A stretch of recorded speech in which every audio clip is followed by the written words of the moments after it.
College football 27 is here. And listen, if you've been paying attention, man, there has been some controversy.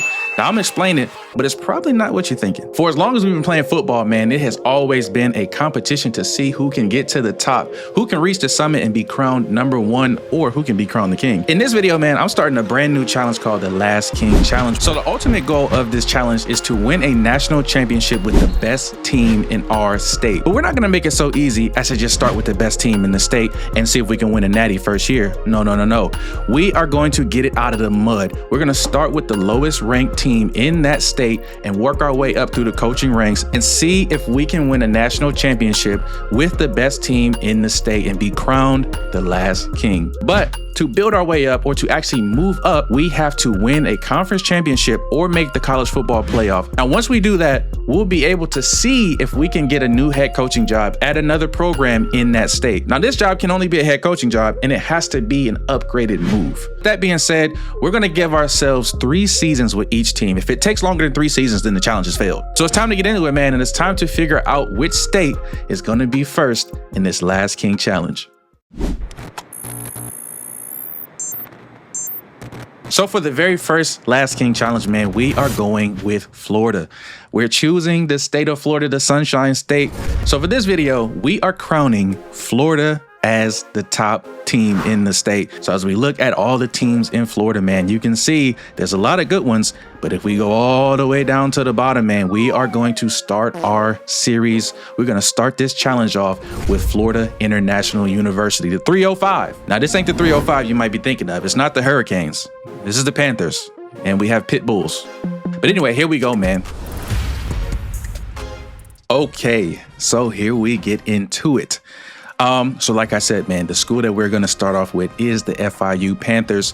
And if you kind of take a look around the schools that we did have to choose from, man, I'm gonna filter by star grade so you can kind of get a better picture.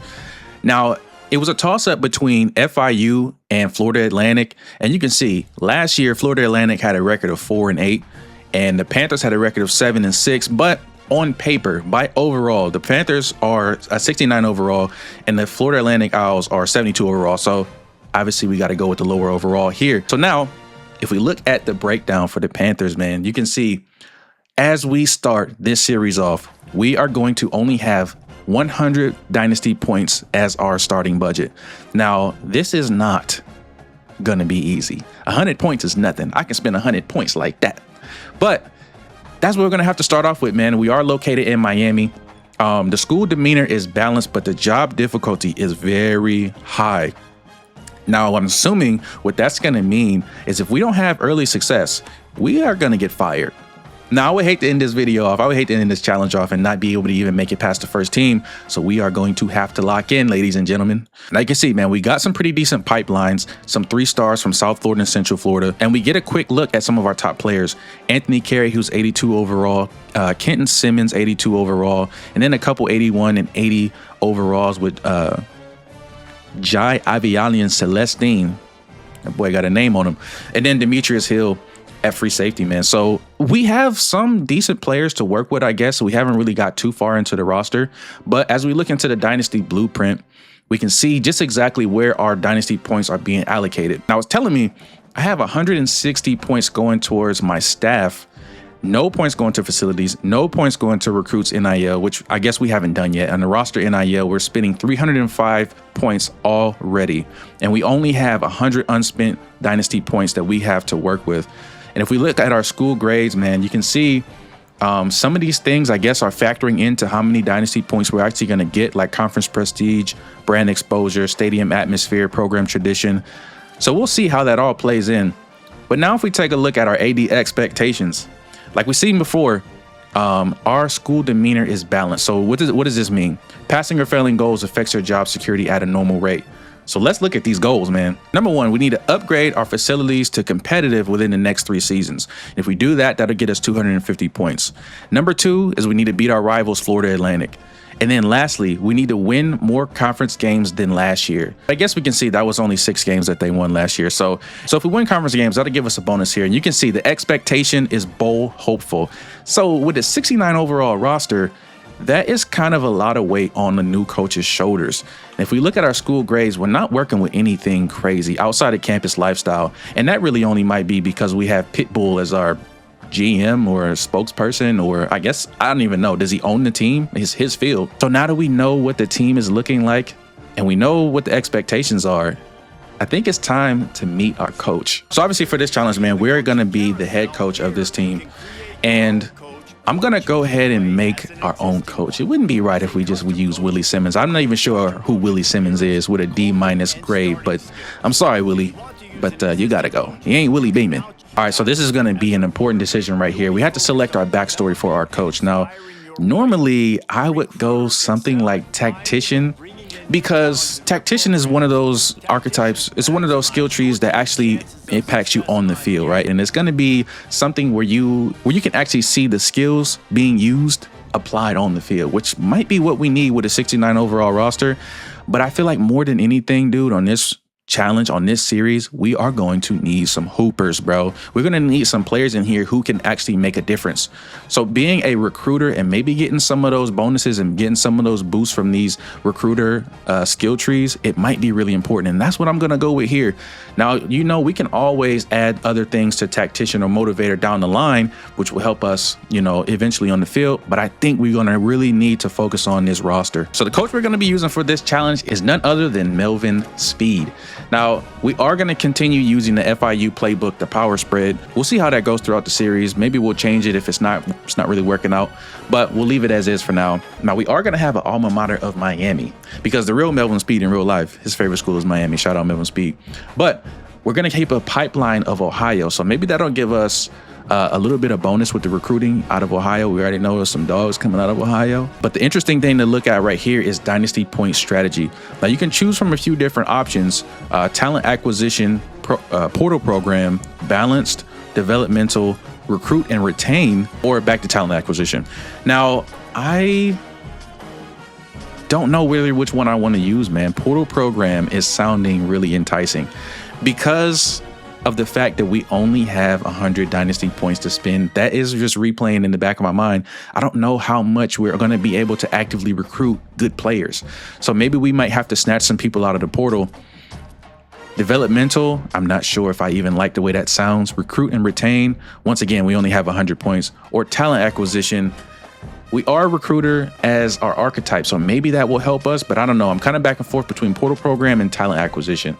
But I think I'm going to leave it at talent acquisition because, you know, who knows what's going to happen in the portal. That's kind of such a big toss up. You know what I mean? All right, man. So we can see before the Melvin Speed era, it was not good. Now, last year was halfway decent with a 7-6 record. But prior to that, man, 3-4-8 seasons, and then a pitiful 1-11 season back in 2021. And that is something that we are going to try to erase from the Panther faithful memory as we try to take this school onto a new level. You know what I'm saying? Now, we don't want to be here forever. Remember, we got 3 seasons to try to turn this program around and try to build our coach reputation up enough that we can get a better job somewhere else. So as we get ready to jump into this challenge, we're going to go ahead and sign our contract. We're going to start the Last King challenge with our first team, FIU, man. So as we jump into the preseason, man, the first option we have right here is to hire staff and manage blueprints. So I'm going to take a look at this. This is my first time seeing all of this stuff. So the first thing we have here is to hire staff, which is boost recruiting progression, dynasty points, reduce NIL demands. So right now we're spending 160 points on staff. Now, what does that actually mean? If I click into it, what is this actually going to show me? Now, I can see my offensive coordinator and my defensive coordinator are both F prestige, and they're coming up on expiring contracts, a level 12 and a level 12. They're both using 15 dynasty points. So maybe I wouldn't be too sad if we saw them leave by the end of this season. Maybe we hire some different coaches. But right now, what's affordable to us is acquisition assistant. This is going to cost me 100 points. This is going to take all my points, but this is supposed to support staff discounts. This will decrease in cost of other support staff while this staff member is on staff. So the cost of other support staff while this person is on staff, I don't even like the way that sounds. I don't think we're going to go with that. I think we leave that alone. I think we're spending enough right now in staff points. But the other thing we can look at is managed facilities. Now, if you remember, that was one of our goals, to upgrade our facilities to a competitive facility. Now, that's going to cost us 250 points, which we don't even have right now. We're currently working with a basic facility grade of an F. Now I gotta imagine that's gonna affect us a lot when it comes to recruiting, especially if a player is looking for something in facilities. If they like the state-of-the-art stuff and the flashing lights, we just don't have that. Our stuff looks like a high school weight room right now. Unfortunately, we're not gonna be able to even do that right now. And as I'm looking at recruiting NIL and managed roster NIL, we can't even do that right now. So as of right now, man, there's not much that we're going to be able to do. Like I said, working with 100 dynasty points to start off with is really tough, dude. Now, in comparison, and I'll try to show you guys this later, schools like an Ohio State, they start off with like 11,000. I think they start off with 12,500 dynasty points. So knowing that we got the odds stacked up against us, let's actually take a look at our roster to see even what we have to work with. All right, so the quarterback. Our quarterback position is lacking severely, dude. We only have a 76 overall junior redshirt in JJ Cole, who's a pocket passer, 69 speed, 65 acceleration. I mean, oh my goodness. His strength is a 77. Throw power is not bad at a 94. Short throw accuracy, medium throw accuracy, all above 80, which is halfway decent, but he's not going to be able to move around very much. So this is going to definitely influence our game plan if we're going to, try to plan on attacking through the air. And then the two backups are probably not even worth mentioning. 69 and 64 overall, that's just not a whole lot to work with. Now, this is one of the guys that was starred in the team overview, Anthony Carey. This is going to be an 82 overall, 88 speed, 92 acceleration, change of direction, halfway decent. 70 NIL is what we're currently paying at Anthony Carey, and that is going to be a big factor. Now, he is a junior. He is a redshirt junior, so maybe we'll be able to keep him for one more season. He does have an impact dev trait, and I'm trying to see if he has a deal breaker. He actually does. Is in his conference prestige, which I don't even know how much we're going to be able to influence that. I guess if we get better as a team, we'll upgrade the conference prestige, but we'll see if we'll be even able to do that. And then just continue going through the roster, man. We have an 80 overall in JoJo Stone at wide receiver. He's only 5'11", though, which is not great. 78 overall behind him with McNeil, 75 with Anderson. So I don't know, man. Just looking at this roster, I'm not really optimistic of how much good we're going to be able to do, and I have a feeling this might be the best roster we'll see for some time, especially with the amount of dynasty points, of recruiting points. I keep emphasizing that we're seeing, man. It's just something that is not giving me a whole lot of hope. But speaking of giving me a whole lot of hope, we had an 82 overall Kenton Simmons, right edge, speed rusher, 6'4", 245. So this guy's pretty decent, but he is a senior, so this is going to be his last season. He does have a deal breaker of pro potential, but with him being a senior, I don't even think that's going to matter. So as we keep going through the roster, man, I'm seeing a whole lot of 70s, 71s at the D tackle position. Our Sam linebacker, Josiah Taylor, 76 overall. Our Mike linebacker is a 67 overall. Good God. And he's 5'11", 220. I mean, it's just not looking good right now. But, I mean, this is what we expected from a 69 overall team. And we're going to have to work with what we got, man. So after looking at the roster, man, I'm actually more nervous right now than when I started this, because the team is like almost not even a team. So we're going to definitely have to set up some recruits, man. We need to recruit desperately. So let's actually look at that. All right, man. So after going through the rigorous recruiting board and adding prospects to our prospect list, we got a few guys that we're interested in, but I'm not even sure we'll be able to get. Number one on our board is Braden Gammon. Now, this dude has a 93 speed. He's a 3-star, and he was a gym find. So we are excited to see if we'll be able to get him on the team, but there is some competition on this board as far as who schools he wants to go to. But the good thing about it is we do get the proximity tier grade of 3. So we might be able to get a little bit of boost and hopefully get him to this program. And then behind him, we got Zambrano. This is an athlete, 6'1". He's listed as a backfield threat, and his expected NIL is only 15 points, which is really good because he's also at 90 plus, speed at 92, and that is something that I really think we're going to need to make a big impact, especially in these first couple of seasons with the team, man. Now, speaking of expected NIL, as I was going through this board, man, I did try to look for players who were like 2 and 3 stars but weren't expecting a lot of NIL. As we look at Obamanu, who is going to be a free safety with 89 speed, 73 zone coverage. Now, I will say too, in this first part of recruiting, the only thing that we can do was actually just scout them. You can't offer any scholarships. You can't do any type of recruiting actions in this first preseason week. So all we can really do is scout and kind of determine who we wanted to have on our board. We gotta, so you can kind of see, man, I'm looking for playmakers, man. I'm looking for skill positions. As I got another wide receiver 3-star on here, and I could be totally overshooting recruiting with all these 3-stars that I'm putting on the board, but we do have a 2-star right tackle. I felt like it was an important thing to try to shore up the O-line. I don't know what our O-line is going to look like as we start this new season with this new team, 69 overall, but definitely had to get some big heavies in there. Then we got Bobby Coker. He's a 2-star.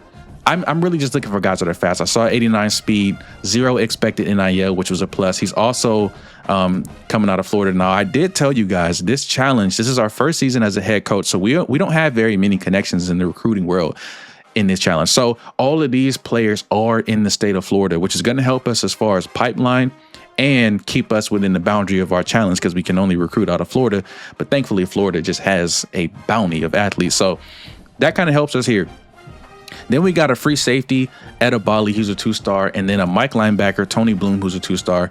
Now, there's some other guys that I have on this board as well, but those are the guys that we're really watching. Now, those are 22 targets that I have, and it could be a thing that I just don't know what I'm getting into, and I got all these 2 and 3 stars thinking I'm going to get them to FIU, but we'll see how that goes, man. But the cool thing about it is you can now, as you're looking for players, man, obviously you could always sort by star rating, but you can now sort by expected NIL. Now, I do think this is going to be a big factor in this game mode because we only have 250 NIL points that we can spend right now. So that's not very much. And you can see, man, if I look at, let's say, a 5-star, and right here, you can see if I go to some of the top prospects in the nation, their starting NIL is 360 points, which is more than my entire budget. So you can see, man, I am really penny pinching when it comes to trying to find players that want to come to FIU and make an impact, but also not want a bag because we don't have a bag to give you. So that is what the recruiting board looks like. Now, I will say one of the big things that helped me out as far as scouting, dude, was my coach abilities in recruiting. As I was looking through that recruiting tree, I'm really glad I chose recruiter because if we look at our skill tree in recruiter, I was able to go ahead and just kind of get tier 1 on most of these things, which really helped me in scouting. It takes less time to fully scout. It takes less points. So that I'm able to just kind of spread the resources out and see who's even worth going after. You know what I'm saying? I didn't add too many 1-stars. Maybe I'll have to reconsider as the season goes along, but that's what the recruiting board is looking like. So now that we got our recruit board set up, we can actually take a look at our schedule. Now, I think I'm just going to leave this the way it is. And let's take a look at it, man. So week 0, we're going to play Kennesaw State. This is going to be at home. Then we're going to play USF. Now, USF, last year, they went 9-4. USF is nothing to play with, man. If I'm not mistaken, I think they even went down and beat Florida. USF is definitely a program that is getting much better, and it's also another in-state team. So that's going to be a big game for us. Then we're going to play Buffalo at home. Then we got a really big game at Florida Atlantic that's going to be on the road, but this is also one of our goals this season is to beat Florida Atlantic. Now, this is going to be a huge game, not only for that, but it is a rivalry game, the Don Shula Award game. So that's going to be a huge game. Then in week 4, man, we play FCS Southeast. Hopefully that's a cakewalk, but I'm not taking anything for granted. Right after that, we got Jackson State. We get 2 bye weeks, so hopefully we'll be able to rest and get ready for these conference games that we're going to have coming up with Middle Tennessee, Liberty, Sam Houston, Delaware, New Mexico State, and to finish out the season, we're going to have Missouri State, and then we get into the bowl weeks. But you can see, man, our schedules lay it out, and I'm not going to sit here and say I like our chances because I don't even know what our team looks like.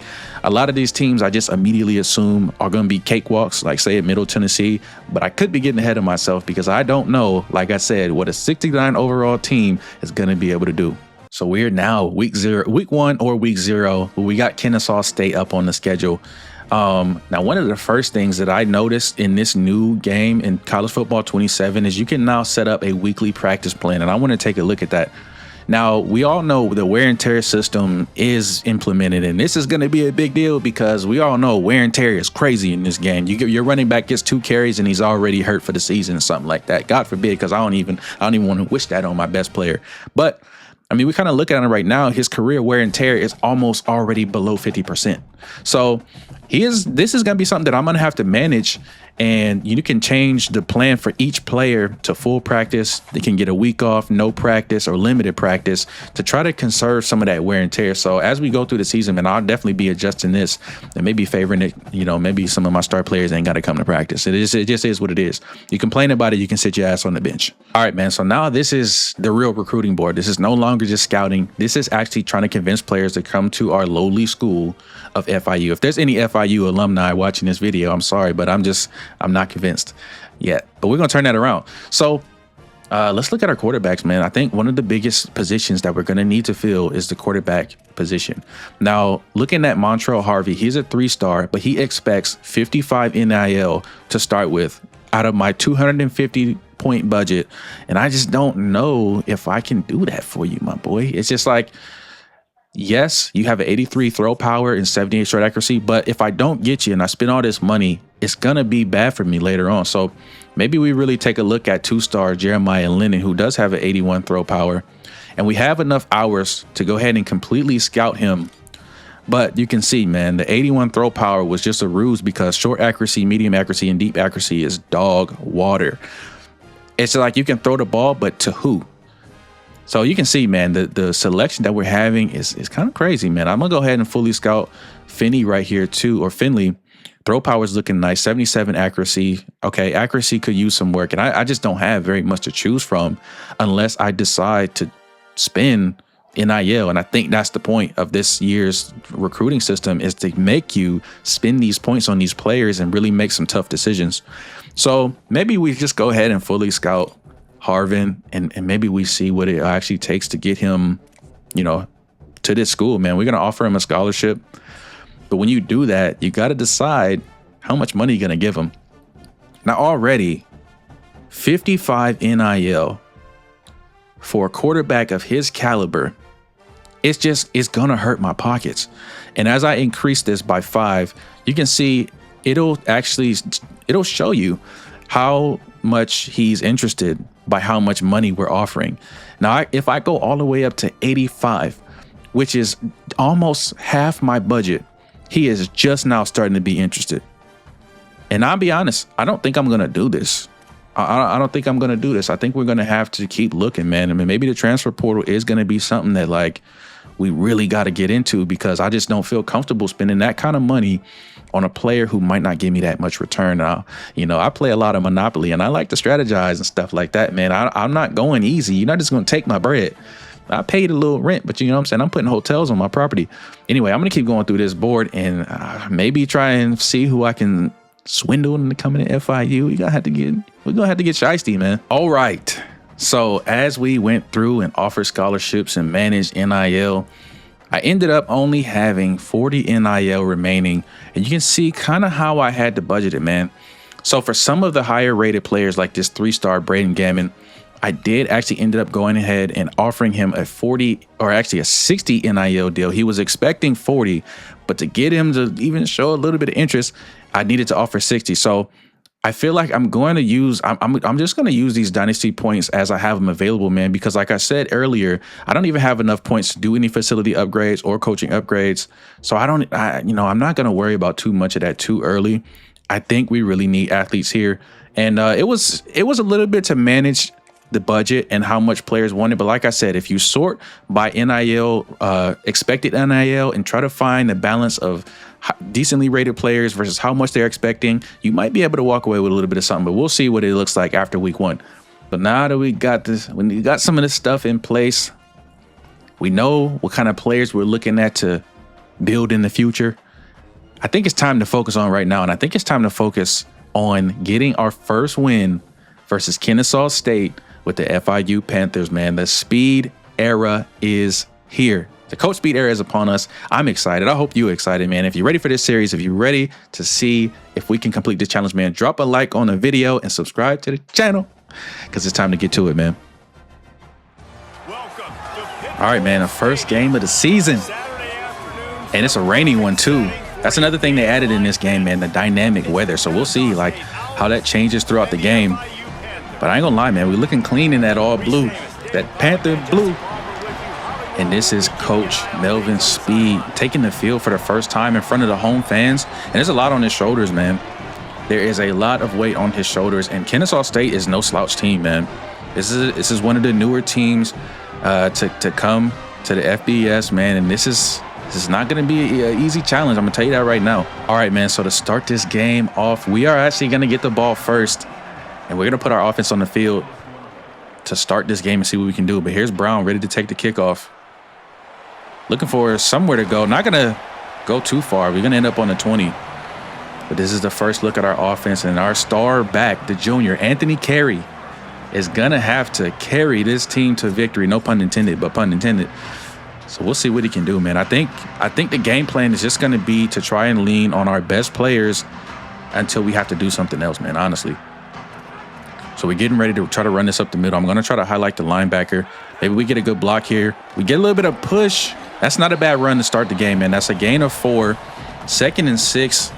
I'm not mad at that at all. I feel like we're going to give our quarterback a good chance to get warmed up in this game. I don't want to just get him out there and start throwing right away. But the controls in this game did change too, so I got to try to get used to what buttons I'm pushing. I don't want to make a mistake too early on, but we're going to try to go right up the middle here. Carey's going to get a little bit and then some more fighting after the contact. That's going to be a first down, and that's a nice sign to see from our running back, man. Now, we don't want to wear him out, but we do want to use him. That's a first down, man. This is a good sign. We're going to try to go through the air right here. I like our chances. I'm going to just go with the drag right here to the tight end, Verdugo. Verdugo makes the catch and gets about 7. 2nd and 3. I am really liking what I'm seeing right now. I had my doubts about this offense, and we're looking at a speed option, but they are loading up on that right side. So I think the CPU might know what I'm doing. I think they are going to stop that. So we're going to audible, and we're going to run right at the middle. They only got 3 linemen on the line of scrimmage, spread way out. We're just going to take advantage of that. If my own players could get out of my way. I ran into my offensive lineman. We had the first down in the bag. Didn't get it. Stopped short. 3rd and inches. And we have an injury on the field. So I don't want to lose too much momentum now. Come on now. All right, 3rd and inches.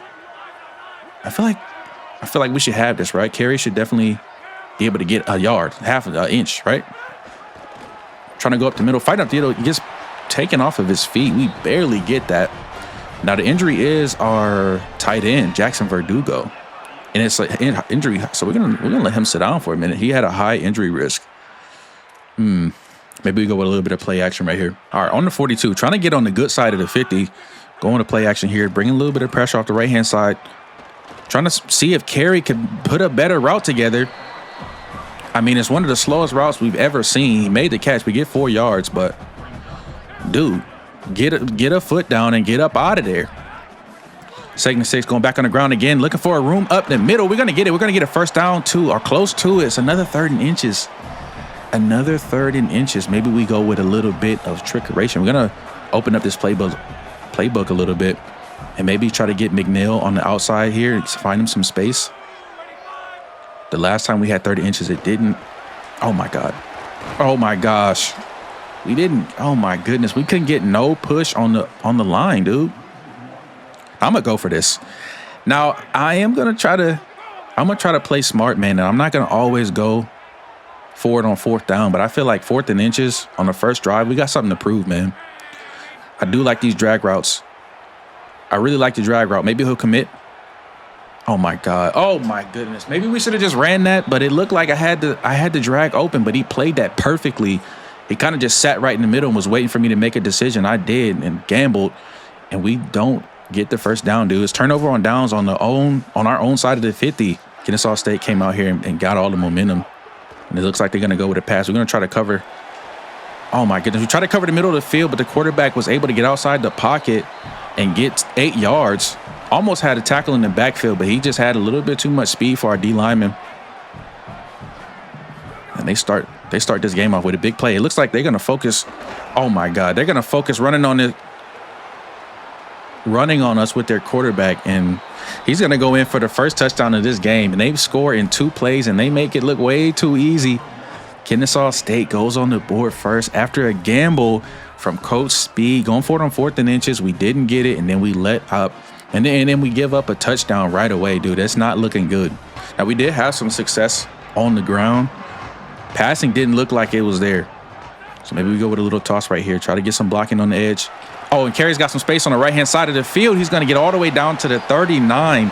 And that is a good game of – that's a good first down right there. All right, here we go. Trying to take it to the air a little bit. I want to try to keep the offense balanced if I can and not just spam one facet of the offense on this team. But second and 6, a gain of 4 right there. That's decent, just to kind of keep them honest. And maybe we find Carey right here on the halfback screen. We get the D lineman to commit. We get Carey outside in some space. We get the first down, get it to the good side of the 50 on the 49. That's a 1st and 10 that moves the chains, and that's exactly what we want to see. All right, 1st and 10. I think we take it through the air again, man. Oh, my God, we had a McNeil open over the middle, dude, but we just had too much pressure.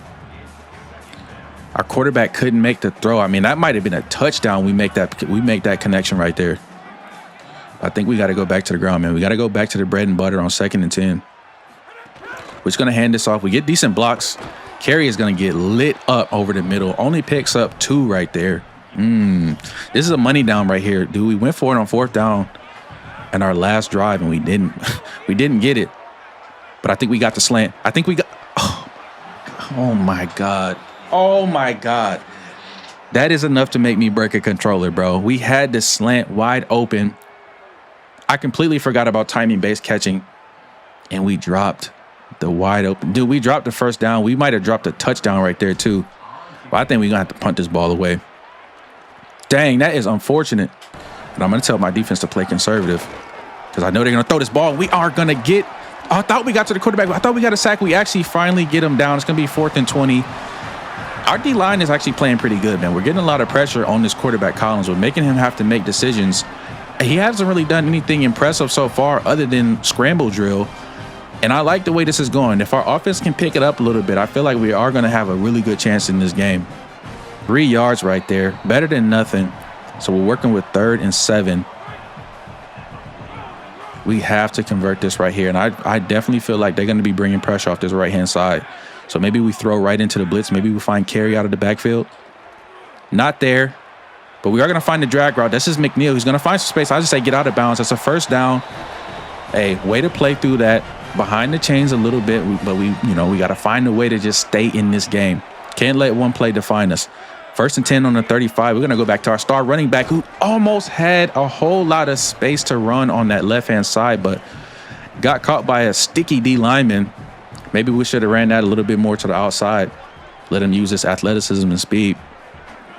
We're going to go through the air on 2nd and 8. Got to get out of this pocket. Not a clean pocket by any means. Got to get rid of the football. Oh, my God, we fumbled the ball. We got to pick it up. And somehow we end up with that football. Maybe they said he was out of bounds. It looked like the defense recovered. Thankfully, that's going to be a 3rd and 14. But that was something that we definitely could not afford. A turnover right there would have been horrendous, I'll be honest with you. All right, 3rd and 14. Maybe we're looking at Verdugo over the middle right here if we have enough time to throw it. And we don't. We don't have any time. We have no time. We got to insta-shed, immediate pressure. Our quarterback is actually wear and tear is high right now, risk of injury, and we're out of field goal range. That's just not good. That's just not good. Quarterback got me a little nervous with that first scramble and the first touchdown using his legs. And we get to the quarterback again. That's going to be a sack. That's a big time play right there. Making it 2nd and 16. Coming up on 2 minutes in this second quarter. We needed that right there. We absolutely needed that right there. The defense has been playing good, man. That's Anthony Cunningham, our D tackle, and that's his 2nd sack on the game today. I ain't gonna lie, I like the way our defense is playing, man. 2nd and 16. Gonna go with a cover 3. I think we tell our coverage to play conservative. It definitely looks like they're gonna go. Oh my goodness, it looked like they were gonna go with a pass, maybe some kind of trick play, but we're gonna get another sack on the game. That's our 3rd sack this game, and we are putting a lot of pressure on the quarterback. I mean, his wear and tear has got to be low, man. If we can, I don't wish injuries on nobody, but we can get that star quarterback out of this game. That's gonna be good for us. All right, this is definitely gonna be a passing down. Looking for something over the middle. We had it covered. We had it. Oh my gosh, it looked like we had it covered. He was able to just find a hole in the defense and pick up a huge 1st down conversion. Dude, I thought we had them stopped for sure. Maybe conservative wasn't the move right there. They're going to hand this ball off, and we're going to try to get him in the backfield. He's going to spin off a tackle, pick up 4, take it into the 2-minute timeout. Kennesaw State in the second half with the lead. It's just not something I want to do. They're going with a screen.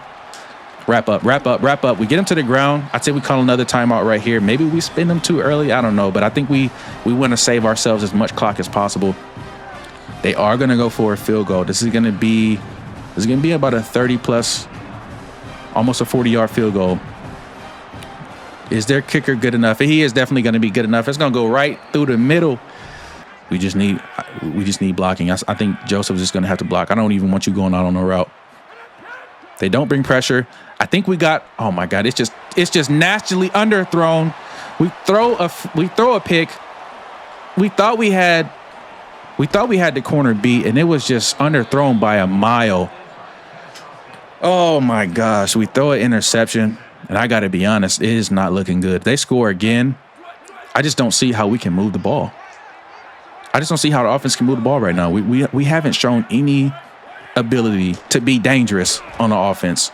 Now, we're going to have to figure that out. We're going to have to figure something out in the second half for sure as they run it up the middle for another score, extending this lead to what's likely going to be 17-0 in our debut game. And it is not looking good for the Panthers, dude. It ain't looking good. The offense, I'm not sure what's going on. Maybe it's the rain. Maybe it's I don't even know. I don't have any answers. But we got to figure something out. We got to get in this locker room, and we have to change something on offense. The defense, I don't even think it's the defense that's the problem. But if we look around the country, man, TCU absolutely spanked the hell out of North Carolina, 31-17. And, hopefully we don't have a similar result in this game. But it is what it is, man. Not the way we wanted to start the season, man. Kennesaw State pulled out the leather belt. They said, get in the corner, turn around, pull your pants down.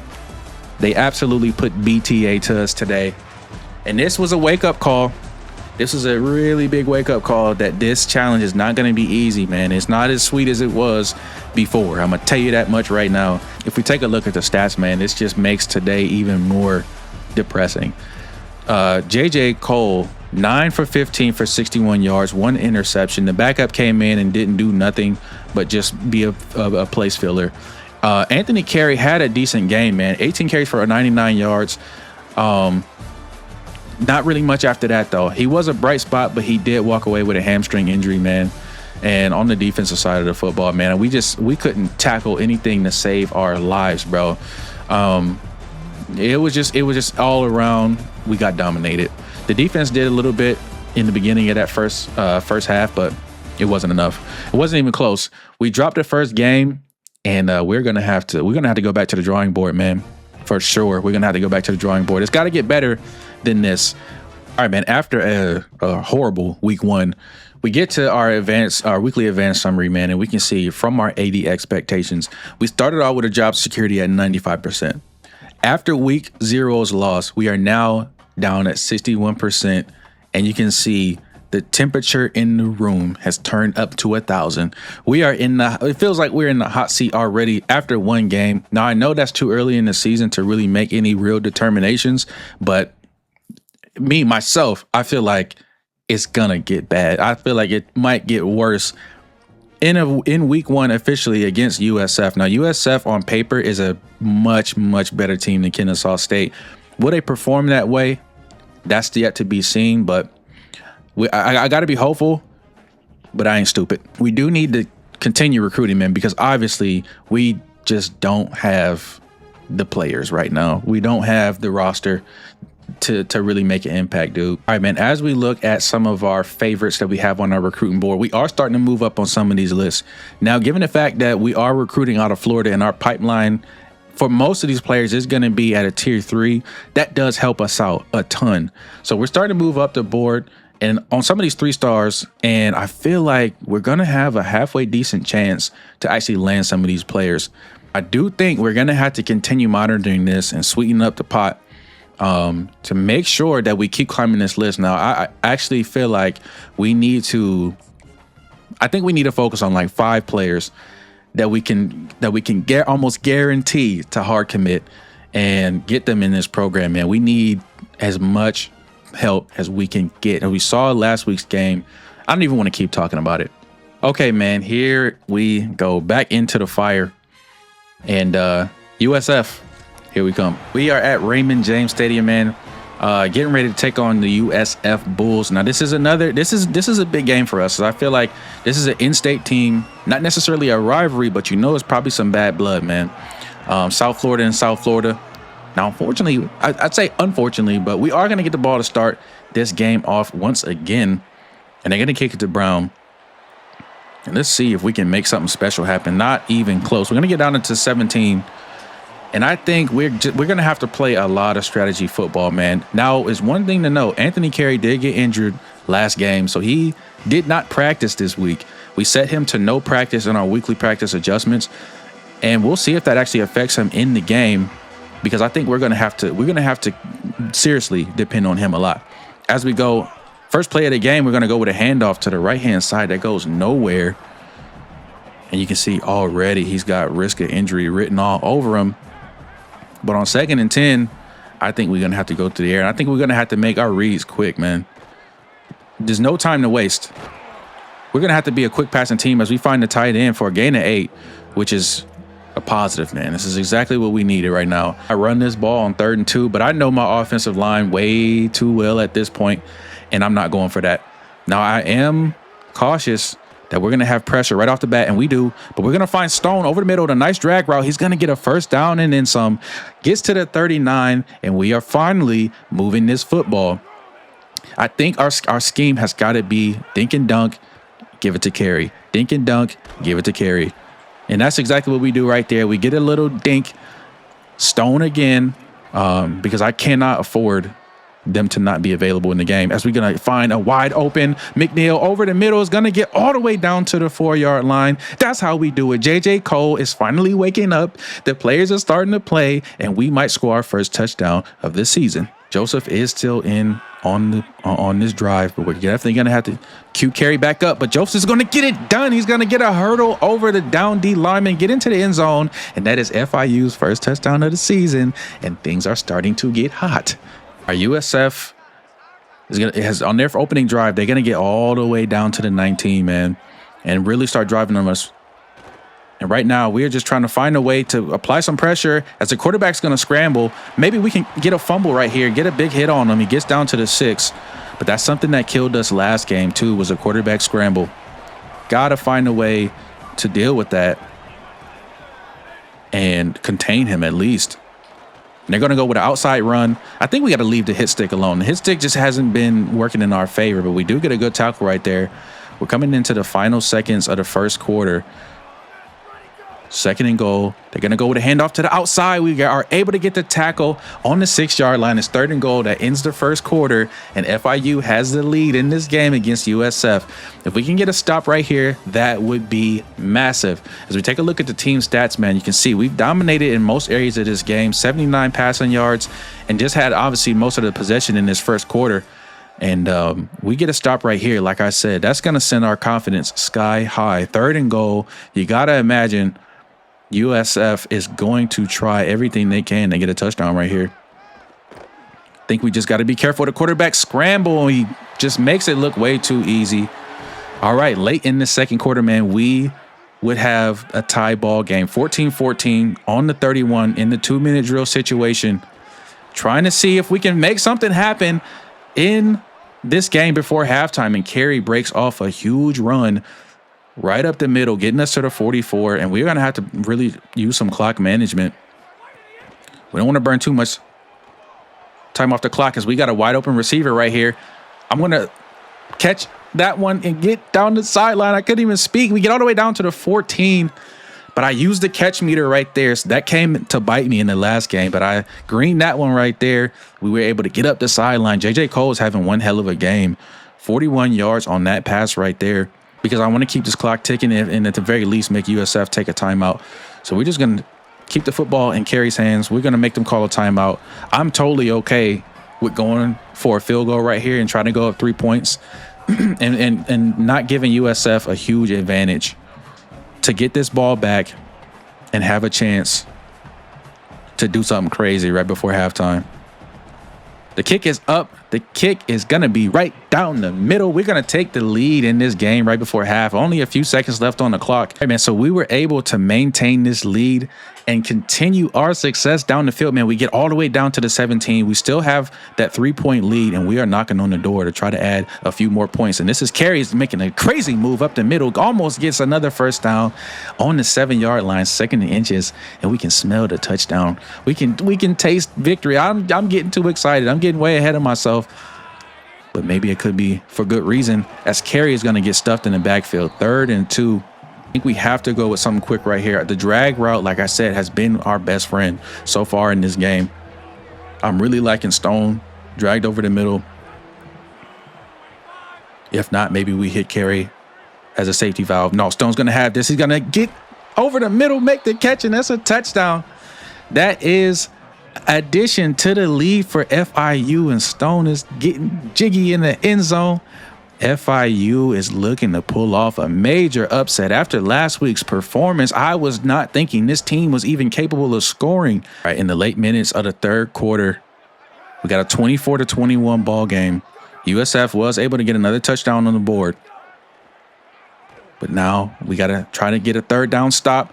Try to get a stop on the quarterback. You know he's dangerous. He likes to scramble. We get him down. That's going to be 4th and 2, and they are going to go for this on 4th down. It's going to be 4th and 2. Now, we know the quarterback is dangerous out of the backfield, and I think we got to send pressure.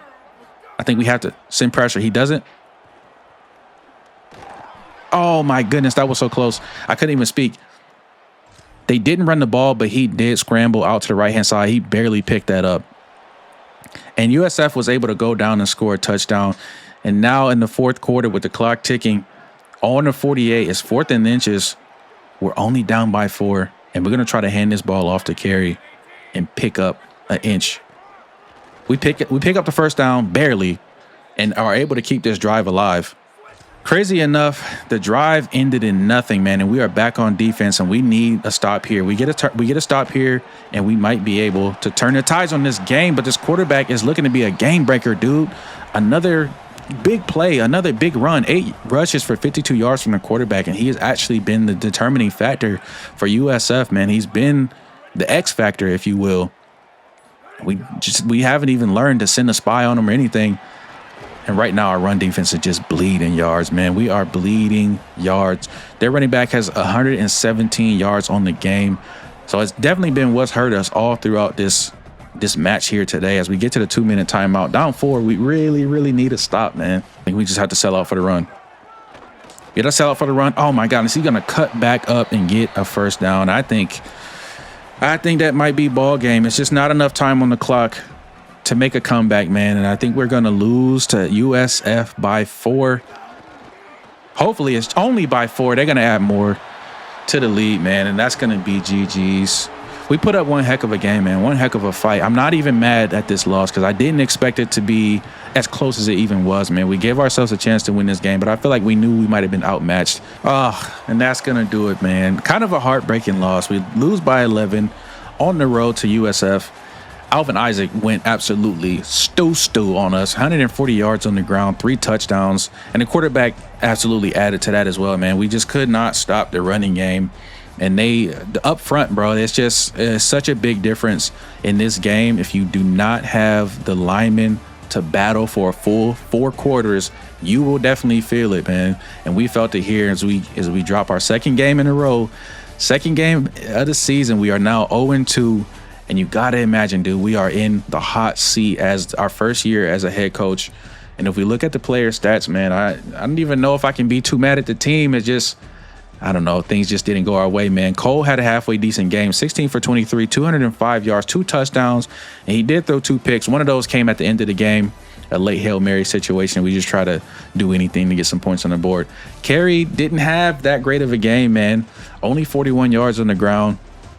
And that kind of tells the story, man. We were really kind of held to, a one-dimensional offense, and that just is not going to be sustainable throughout the season. And here we are, man. Just like we thought, our job security is now in jeopardy, man. We are at 42%. We're definitely in the hot seat. 0-2 start is not what this program was expecting. They had bowl aspirations. I don't know how, but it is what it is, man. We signed up for this and we got to perform. So we got to absolutely lock in this next game at home versus Buffalo, or things will get sticky. Now, in some better news, we are looking on the up and up as far as recruiting goes, man. Now, I did go through here and I had set my favorites for players that we're really targeting and really trying to get on the team. And for some of them, I added more recruiting points, like active actions to them. But for some of them as well, man, I sweetened that NIL deal up. We got to break bread. We're kind of scrambling at this point to try to put a better team together. I think I signed a contract for 3 years. I don't even know if I'm gonna make it to year 2. But Fetu Ezi is a 6'5", 190-pound wide receiver with a 90 speed. Spectacular catch at an 83, and this is somebody that can be a game changer for us. So we absolutely went ahead and added some NIL. He's at 40 NIL right now, which is even relatively low, but for us, it was actually a lot. But we are now first on his top schools list and miles ahead of the competition. If this continues, we might sign our first 3-star recruit in this series, man. Oh, okay, here we are, man. We are in the 4th quarter with a lead. That's the first time we've ever been able to say that. But FIU, we have our chance to not only win a conference game, win our first game of the season, try to make some kind of comeback in this season, get some life in our locker room, in our players, and let them know we can win ball games, fellas. It's an option for us. We're allowed to do it. 2nd and 5. Obviously going to Carey again. Carey's going to try to find some space up the middle, going to cut it up and get 2. And we're going to see Buffalo burn their last time out of this game. And I think that might be enough to get us our first dub of the season. Now, nothing's set in stone. There's still 2.5 minutes left in this game. Anything could happen, but we get a first down right here. You got to think we win this game. And I think now's the time. Now's the time that we try to take the game in our own hands. If we get this first down, I think it's over. Now we are going quarterback sneak, trying to get a 4th and inches. I think we go fast on this one. I think we got to go fast on this one. Oh my goodness, we get the first down. That is going to be it. Ladies and gentlemen, the FIU Panthers have won their first game under Coach Melvin Speed. We're going to take a knee and wind the clock out of this one and walk away with a dub. Oh man, I'll be honest, man. It feels phenomenal to not lose 3 games in a row. That would be devastating. You can see, man, player of the game, Jackson Verdugo had a touchdown in this one.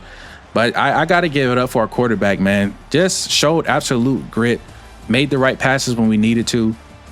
Carey held us down in the running game. We're going to take a look at the stats.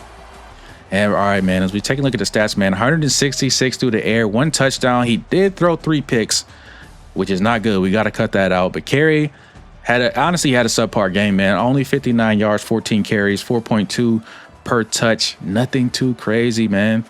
And if you look at receiving, it was definitely a group by committee, or however you say that, man. You can see we spread the ball out crazy. And on the defensive side of the ball, man, they played lights out. Like I said, we only gave up 10 points in this game.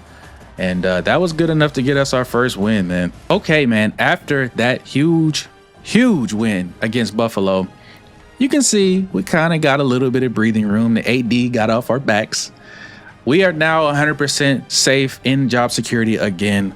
I feel like they just wanted to make sure we knew what we was doing, man, and make sure that we know how to win games. The first game, honestly, was a shocker.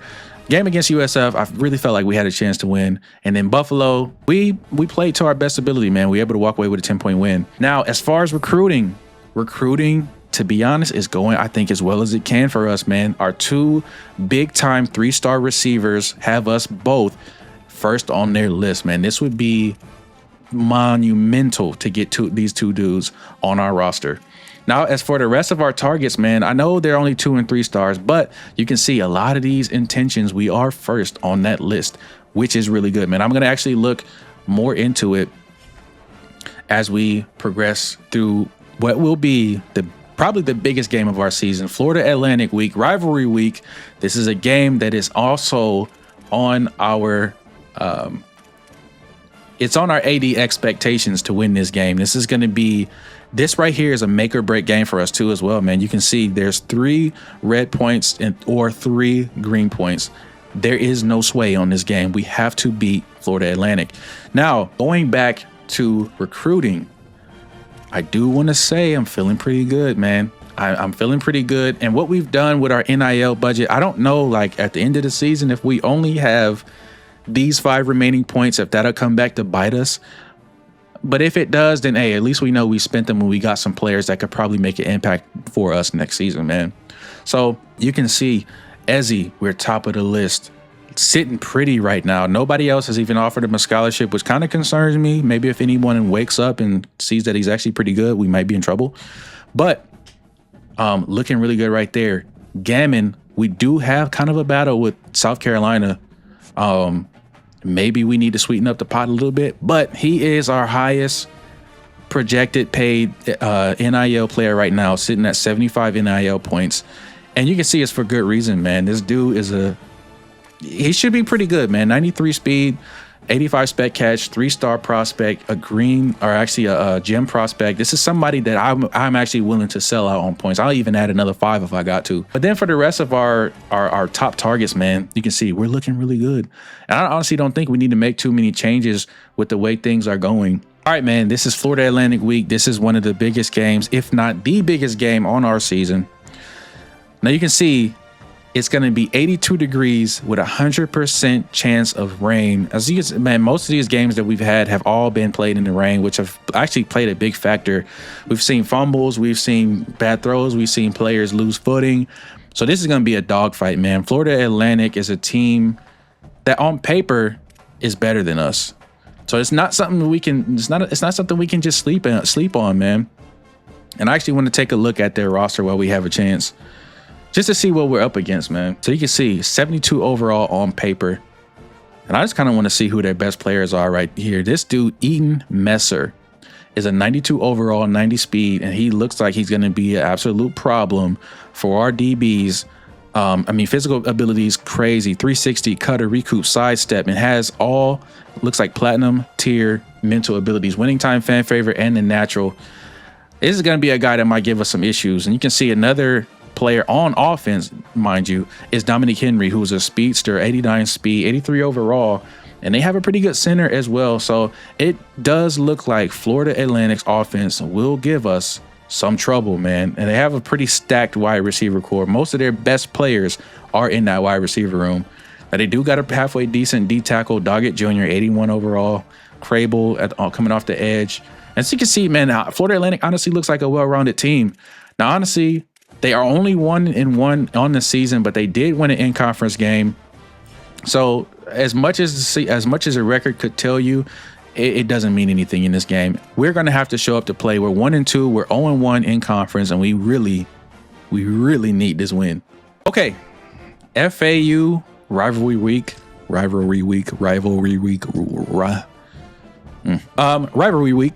against FAU. Man, this is a must-win game.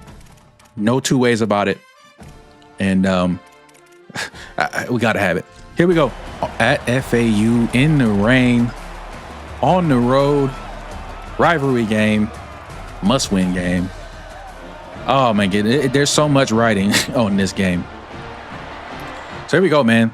All right, man. So quickly we find ourselves 3rd and 6 on the 41, trying to go down the field on the first drive and score a touchdown.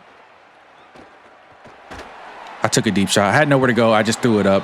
All right, man. Florida Atlantic wasn't able to do anything else with it. We get the ball back, but we find ourselves in another 3rd and long situation where we're going to have to throw this ball. Looking for some drag routes. Maybe we'll find Anderson. Can use his speed. Cut it up. Is able to get the first down. Excellent move right there by Anderson. We pick up that first down, and that keeps the drive alive. We get all the way down to the 9. Knocking on the door, looking to score, looking to take the lead in this game, looking to make a statement and try and tell FAU, this is our shit. This is our. All right, man, going into the end of the first quarter in the Don Shula Bowl, score 0-0. We felt like we've dominated this game, but we need the points to back it up. We're on the 9-yard line, looking to punch it in, looking to take the lead in this game. And we're going to go with an option. This could be risky, but if Carey gets some space on the outside, this could be 6. Carey has a lane. Tries to juke move a defender. He breaks a tackle. He's going to walk into the end zone. We have the first points in this game, and he's throwing the football in the stands. You can have that. We're going to take the lead in this game. And right now, I'm feeling pretty good. The defense has been playing out of their mind, man. We get another stop. We are on a 9-yard line again. Knocking on the door. Could potentially take a 2-score lead into the second half. And we're going to only get a few right there as Carey tried to make a couple moves and make something happen. You know, he's probably touchdown happy right now. He's had the only touchdown in this game. And we're going to try to get him another one if we can. Looking for Schaefer over the middle. We just barely get that throw over. We better get the throw off. Thankfully, it wasn't anything worse than that. Got to make sure we don't make a mistake right here because I'll take 3 points over nothing. But we would love a touchdown. We would absolutely love a touchdown. Stone trying to get up there. He's not going to be able to get it. It's going to get to the 3-yard line, and I'm just going to take the points here. Not guaranteed, but I think we got to try for extending the lead. We get the kick. The kick is up. Kick is good. We go up 10-0 on the road in the biggest game of our season. FAU was able to go down the field and score. We only have a 3-point lead, but we do have the ball with a minute and change before halftime.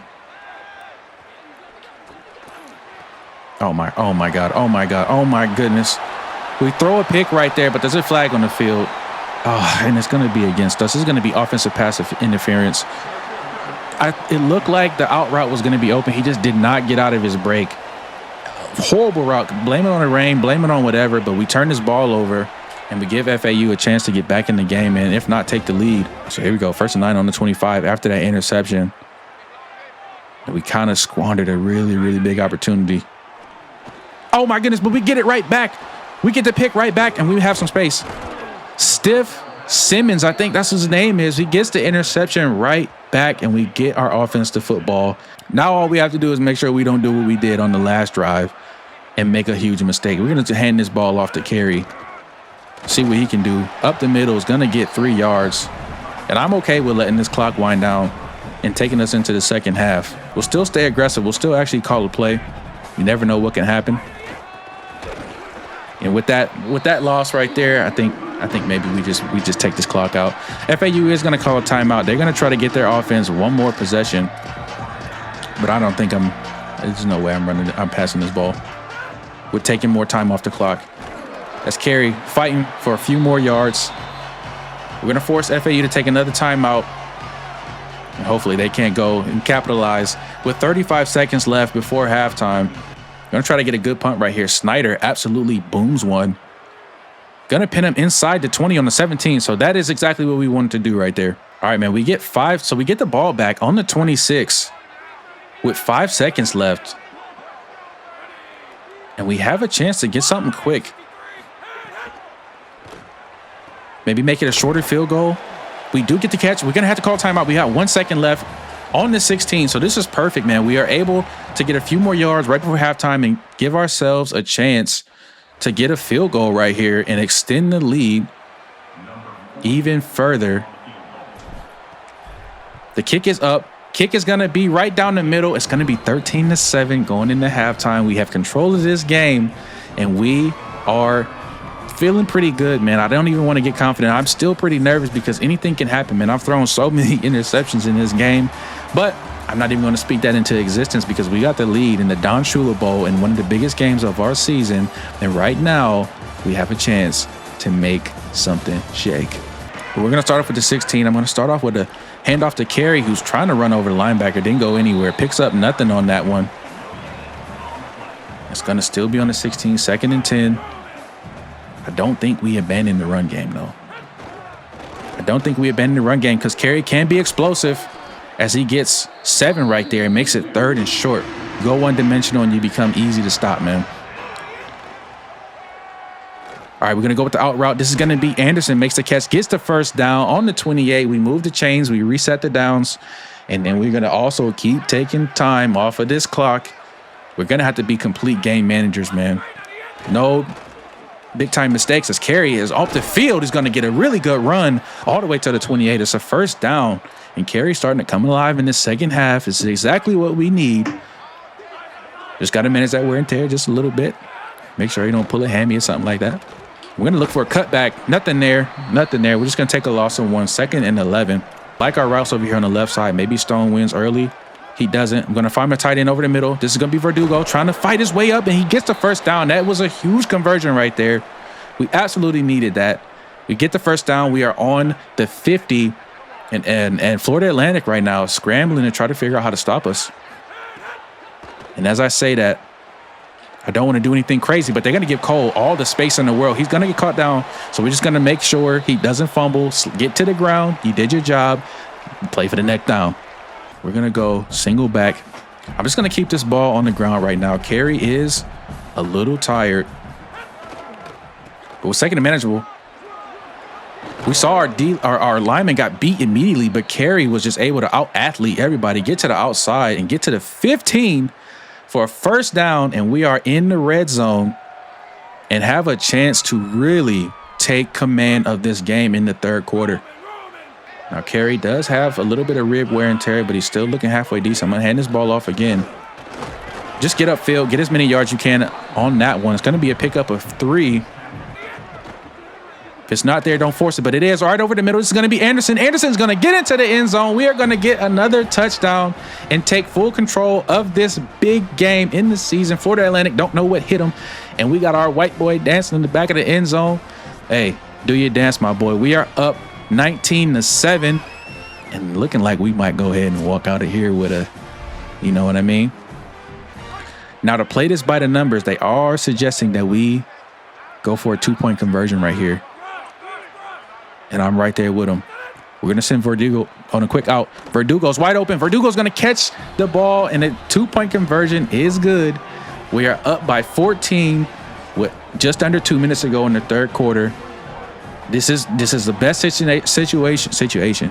This is the best scenario that we could ask for, man. All right, man. So here we have it. As we're 3 minutes and 25 into the 4th quarter, FAU has been able to come back a little bit. Scores 21-15. It's 1st and 10 on the 46. Defense trying to stop the bleeding here. We're going to get a good tackle right there. It's going to be 2nd and 8. They're going to go with a hurry up. Quarterback's had a pretty good game. 144 yards through the air. Making some adjustments at the line. 2nd and 8 on the 44. Going to go with a delayed handoff, but we're going to be all over that and actually get a loss of 1 right there, which is absolutely beautiful. And now we're going to have a chance to get off this field, make a stop, setting our adjustments to aggressive. We can see the quarterback running out to the right-hand side. He's going to actually get brought down in the backfield. Huge sack right there. Big-time play from our D-line. We needed that, man. Anderson comes away with a huge momentum play and even takes them out of field goal range. Dante Anderson, the left edge, came screaming. Quarterback had nowhere to go. You can see he slipped down on that play too. So you can see the rain, it makes a difference, man. Now they are going to be forced to go for this. This is 4th and 21. We're going to go ultra conservative. And I'm even going to tell them to back off and play over the top, to be honest with you. There's just no chance that we get beat with anything deep right here. And it's looking like they're going to go short. All we need to do is make the tackle. We make the tackle. We get the ball back on the 49. And you gotta imagine that should do it. We hold on to this ball. We milk the clock. Maybe even go down and score. Oh, come on. Well, we might have the worst center in college football. He's just always in the way. Not only that, we get an injury timeout, which stops the clock before the 2-minute warning. And that was Anthony Carey who went down on that play. So that was a lose-lose right there. Trying to keep this ball on the ground. We're going to force a timeout. Oh, man. A conversion right here would be huge. Bruised ribs. I got to keep him in the game, man. I have to keep him in the game. This would be a massive conversion right here. I like the drag route. The drag is open. Oh, we almost had that. Stop just short. 4th and 2. This is a big play call. And now they're starting to do the injury cheese where they stop the clock once again. A receiver slipping on a route. Somebody just not being able to get open will all kill this drive. Or just a bad pass, a bad read. We're not able to convert on that 4th down, and they're going to get the ball on the good side of the 50. Oh, this is intense. And here we go, man. FAU has taken the lead late in this game, up by 1. We have all 3 of our timeouts. But it's just a situation we didn't want to be in. We didn't want to have to be forced to make the plays. Oh, and it's going to come down to it. This is why we spend all them hours in practice, going with the drag, trying to get as many yards as we can. We're just going to get out of bounds. It's going to be 3rd and 5. Obviously, we're in 4-down territory. We could go for something short. If we needed to. It's 3rd and 5. Our quarterback, it's just bad. Our quarterback is not a mobile quarterback. So that kind of hurts us right there as well. We got to run it back out of the backfield. Turn it up. Get the 1st down. Now we got to go hurry up. Get to the line. The biggest thing is just not to force anything right now. We had Anderson. Just not enough time. Oh, my goodness. A field goal does win us this game. We need to keep that in mind. Going to try to be sneaky here with a halfback screen. It's going to set up. Awful throw. We're going to have to hurry up and get down. We only pick up 4 yards right here. The clock is still ticking. The clock is not on our side right now. We actually could call a timeout, but maybe we save it. They are going to blitz. We got nothing going. Throwing cross body. We had a receiver. We just didn't have enough on it. I think we need more depth from Nelson on this one. I almost want to take a timeout. They're not going to send too much pressure, and we can't even get the throw off.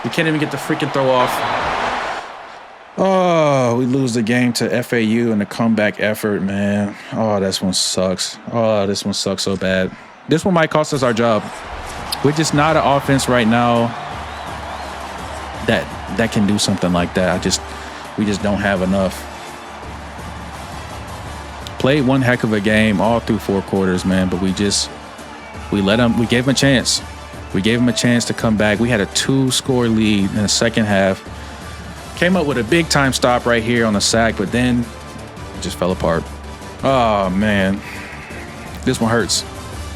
As we look at the stats, man, we have... it's just 15 for 25, 127. The interception absolutely hurts. When you look back on some of the stuff, Carey had 91 yards, 1 touchdown. Obviously just wasn't enough, man. We needed one more. Didn't get it. So now we got to go back. We got to go back home with a loss. We got to go back home and face our AD and tell him we didn't win our rivalry game. We don't get the trophy. And now we're 1-3 on the season. It's starting to pile up, man. It's just starting to pile up. All right, man. Now, we did go ahead and play FCS Southeast, I think. And we handled them pretty good, man. Beat up on them like we were supposed to. And following that week, we have some good news finally in this mess that we've been a part of.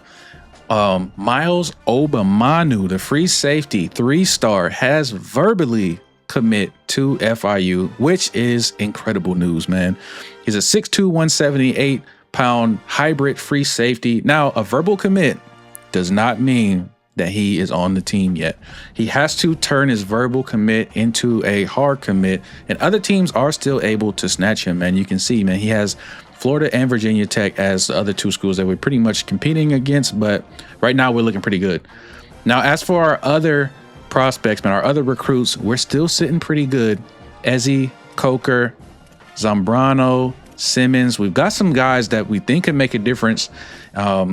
Still on the good side, man. But even after that win, the AD expectations are just as you expect, man. Nobody is happy that we beat FCS Southeast. We're still in the hot seat warning, and we lost our AD expectation challenge, whatever you want to call this.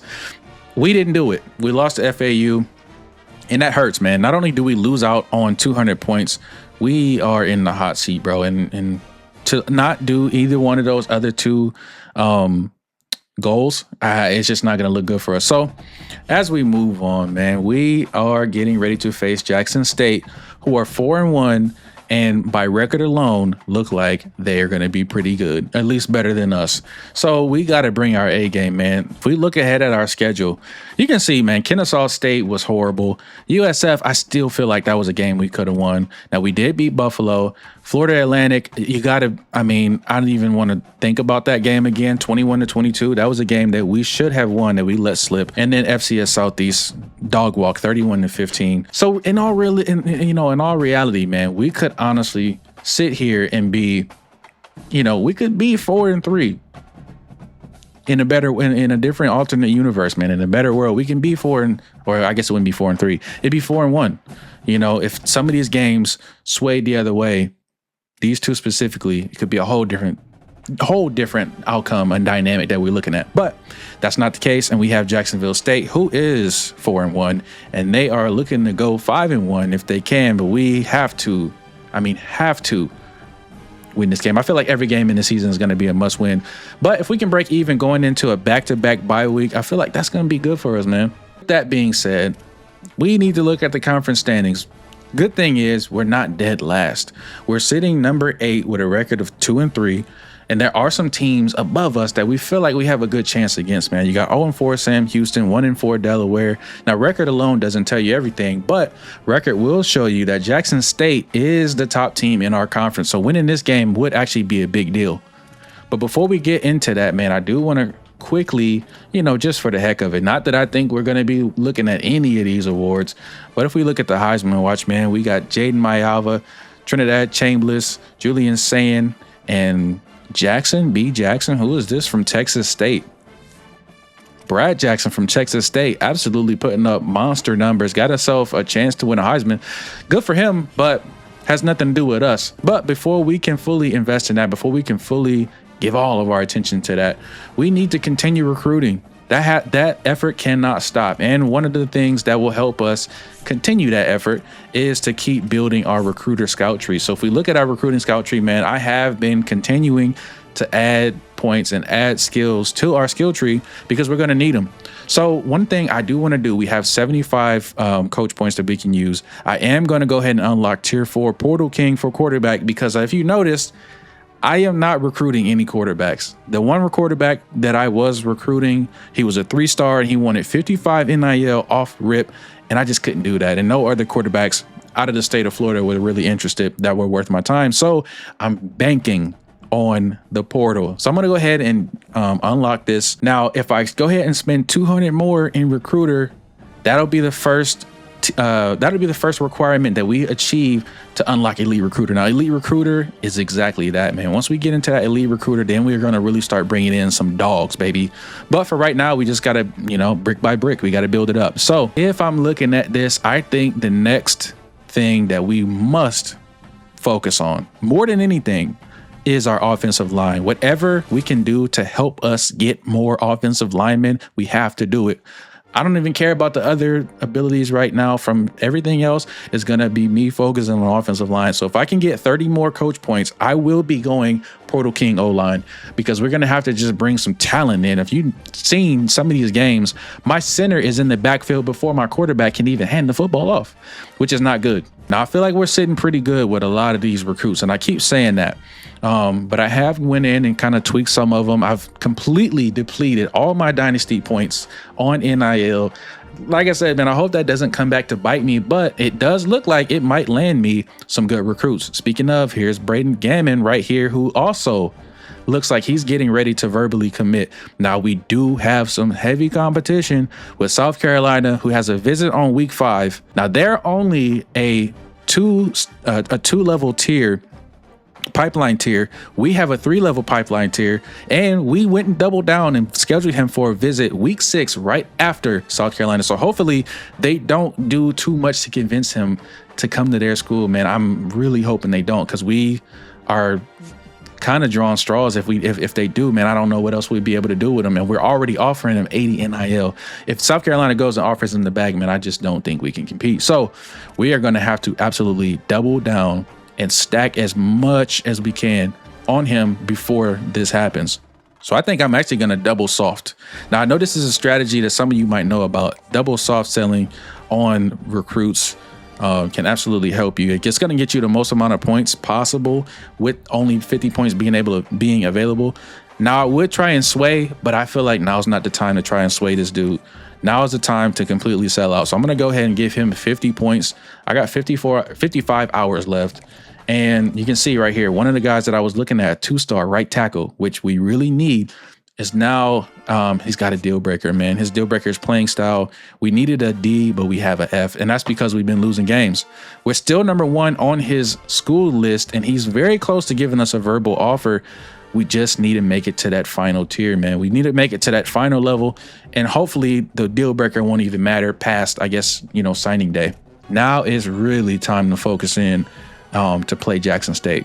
I say every week, this is a big game, but this really feels like an important game, because not only could this take our season to 3-3 on even, we can win a conference game. We can also take down the number 1 team in the conference and potentially get ourselves off the hot seat. That's really important, because this whole challenge would be useless. All this hours recording would be worth nothing if we get fired in the first season, which I hope is not possible, because it's might be possible. I don't know how many times I can say it. This is a big game. So here we go, man.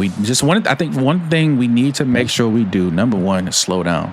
I feel like I'm always starting to talk too fast, but we need to slow down. We need to take the game play by play, and we need to establish a game plan, especially on offense. The defense for most of the season, I feel like they've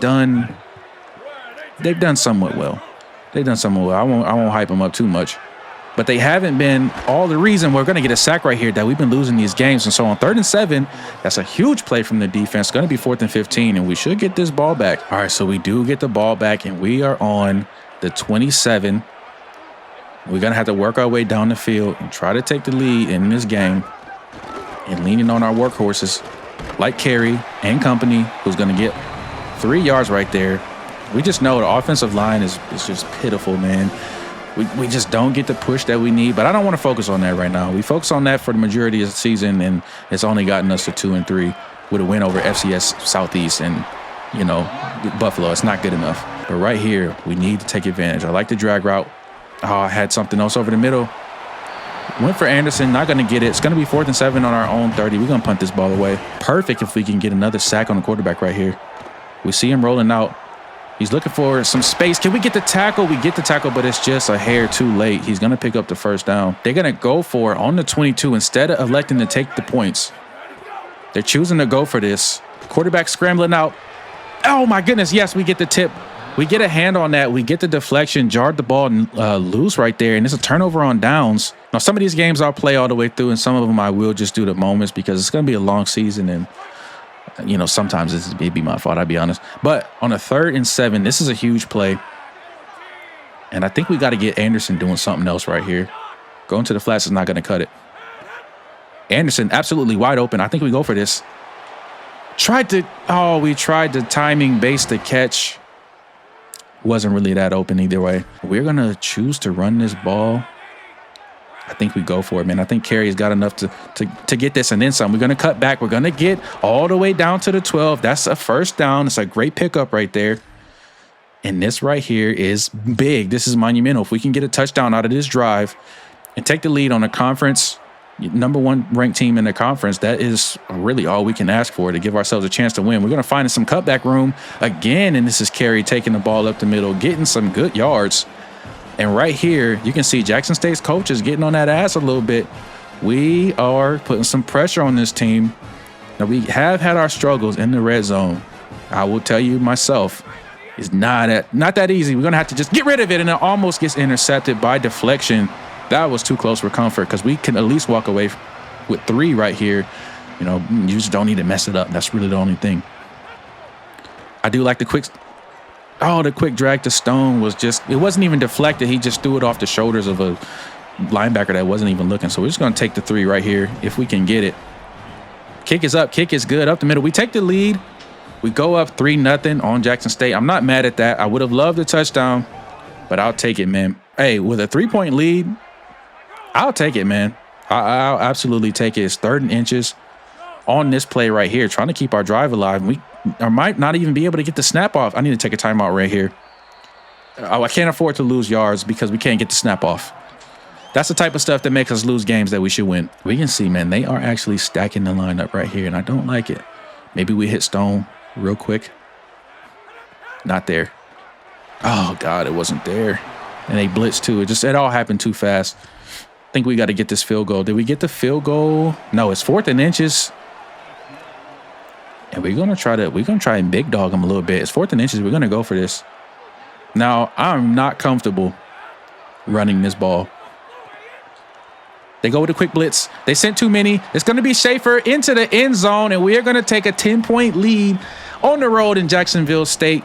And they can, boy, got me feeling some kind of way, man. This just means something to me. FIU goes up by 10 in this game on the road. Now, we have seen this team blow a lead before, so I don't want to get too hyped, but I'm feeling really good.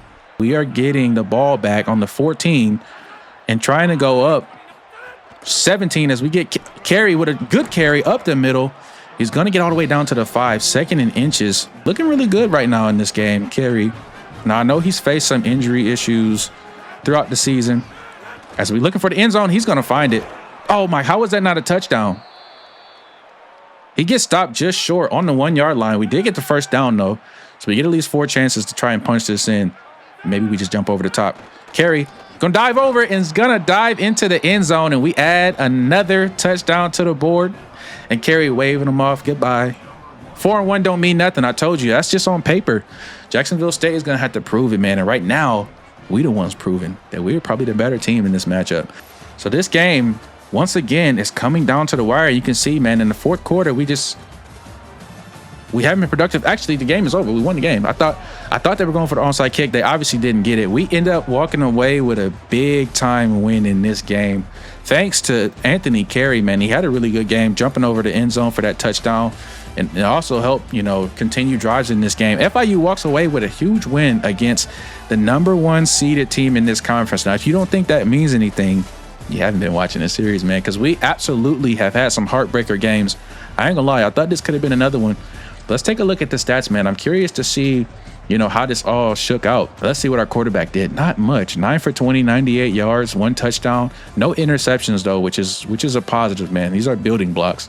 Anthony Carey had 14 attempts for 66 yards, so he didn't do anything too crazy. I thought maybe he would have did a little bit more than that. Had 1 touchdown. As far as receiving goes, kind of spread the love a little bit. The tight end got a lot of work. Stone had 3 catches for 35 yards. And the rest of the guys were just kind of putting in a little bit of work here and there. But I got to say, this game probably really goes to the defense, man. Let's see if we had any real game breakers, man. Dante Anderson had a sack and a half. Moss Jr. had a sack. And we did end up having an interception. Wesley Miller came away with an interception for 15 yards. Not bad, man, and I will take the win. Hey, you might say, oh, you did, you send it, you played the moments. Listen, we played the moments when it counts, all right? You saw me score. Anyway, man, we walk away with a massive victory that not only gets us to break even on our record for the season at 3-3. We take down the top dog in the conference. We let these niggas know that we are actually here to play some football. And it's a long season, man. We got a long season ahead of us. And would you look at this? The 2-star commit, Trayvon Todia. And I think this dude was the one who had us actually deal breakered out.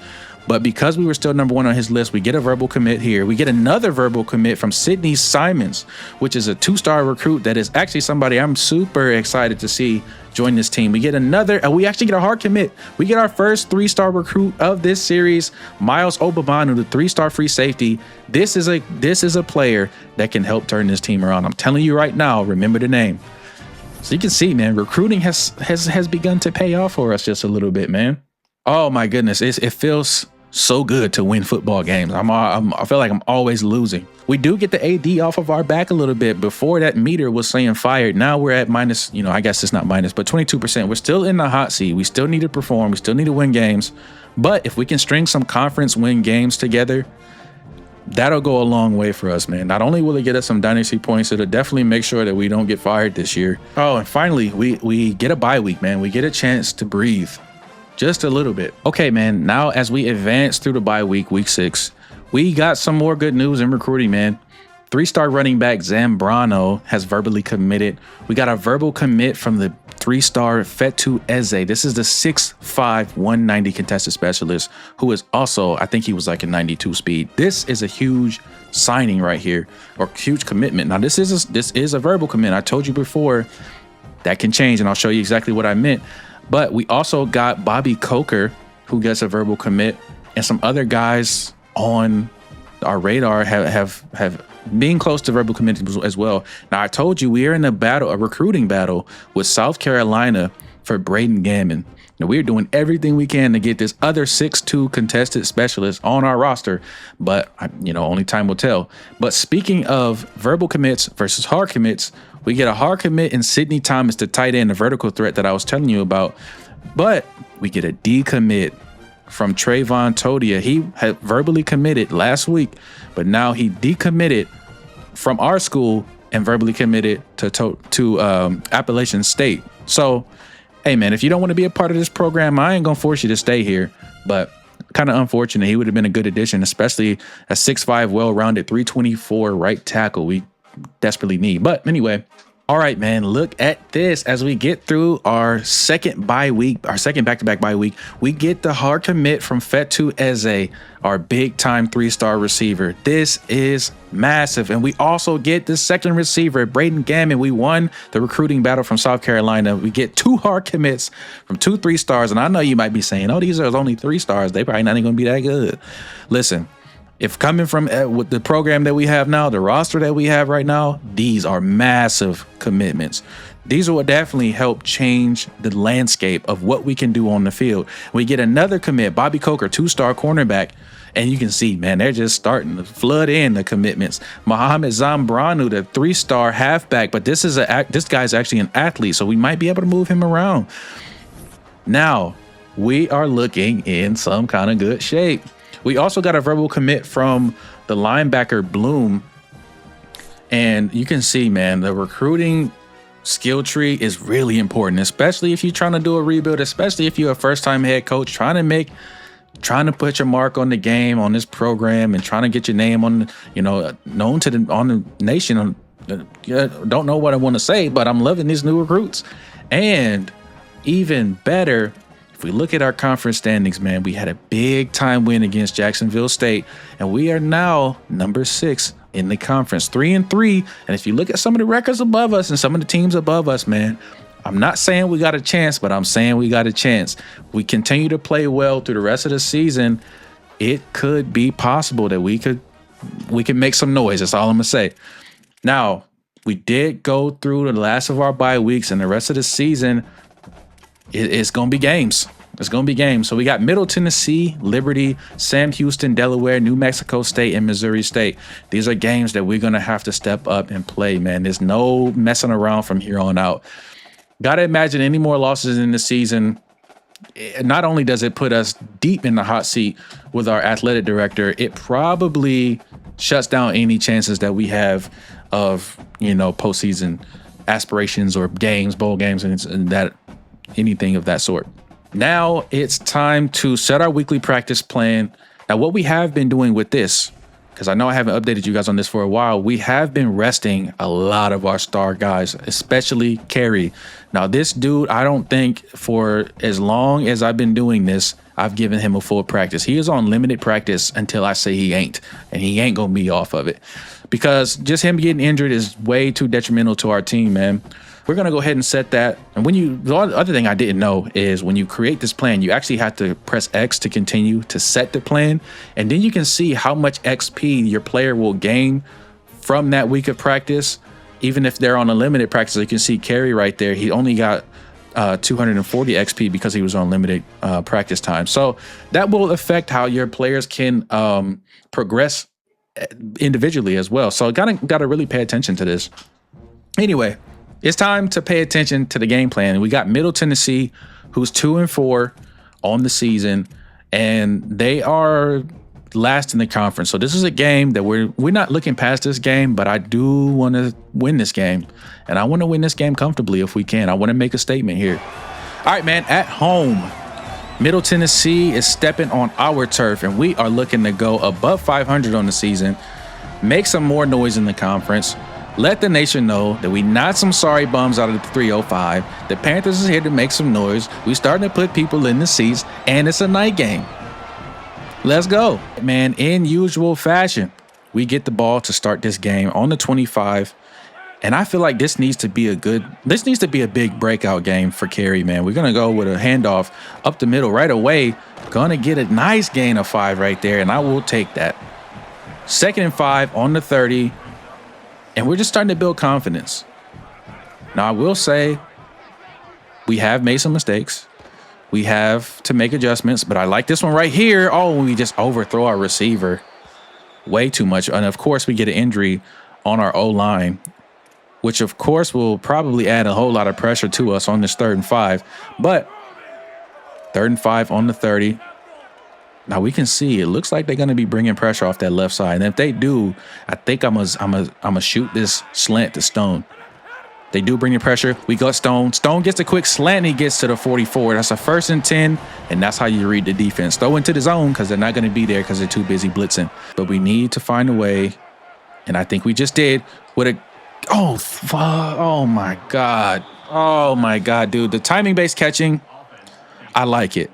But I always forget that it's on, and I forget that I have to time it up when especially in big catches like that. He was wide open. He was butt naked. But defense steps up once again, man. Our defense is actually turned up in the second half of the season. We get the ball back on the 19. We're in scoring position already. We're going to go with a handoff to Carey. I'm just trying to get him any kind of space. He's one of our best playmakers, but our O-line is so bad, it makes him look bad, which I guess is just bad. But either way, oh God, either way, we're in scoring position, man, and we cannot jeopardize that by rushing or just trying to push too hard on something that's not there. So on 3rd and 11, we're dropping back to pass. We don't have anyone open. Maybe we do over the middle, and I just said I didn't need to force it, and I throw an interception in the end zone. We don't capitalize on the great field position that we just got from our defense, and we turn the ball over almost as soon as I said something. Here we go, man. We'll take anything we can get to move these chains, man. And speaking of moving the chains, it's going to be 3rd and 8 again. Now, we talked about getting our playmakers in some space. We're going to try to get a quick screen to the left-hand side to our running back and see if they fall for it. It's looking like it might work. We get some space. Oh, my goodness. And we might take this to the house. It was so close to breaking open, but we get the first down. Our running back gets all the way down to the 11. And we can see J.J. Cole passes 1,000 yards on this season, which is not too impressive, but I guess it is a milestone. Now, I am noticing that Carey is not in the game, and I think he might be actually hurt because he's not even an available option, but maybe we don't need him. That's Joseph punching it into the end zone, getting the first score of the game, and that gets us the lead in the second quarter. Maybe we've been sleeping on Joseph. I don't know. Maybe Carey just ain't him. And they're going to try to convert this. I got to imagine they might go for it too. Got to watch the quarterback. Oh my God, and that was my fault. That was my fault. I clicked off thinking the quarterback was going to scramble, and I give up a touchdown. Middle Tennessee ties this game up right before halftime, and now we got to come back down and regain the momentum, man. All right, man, they're in the end zone, 1st and 10 on the 17, trying to put a touchdown up on the board if they can, but at the very least get 3 and make this a very interesting lead as we get motion from the wide receiver.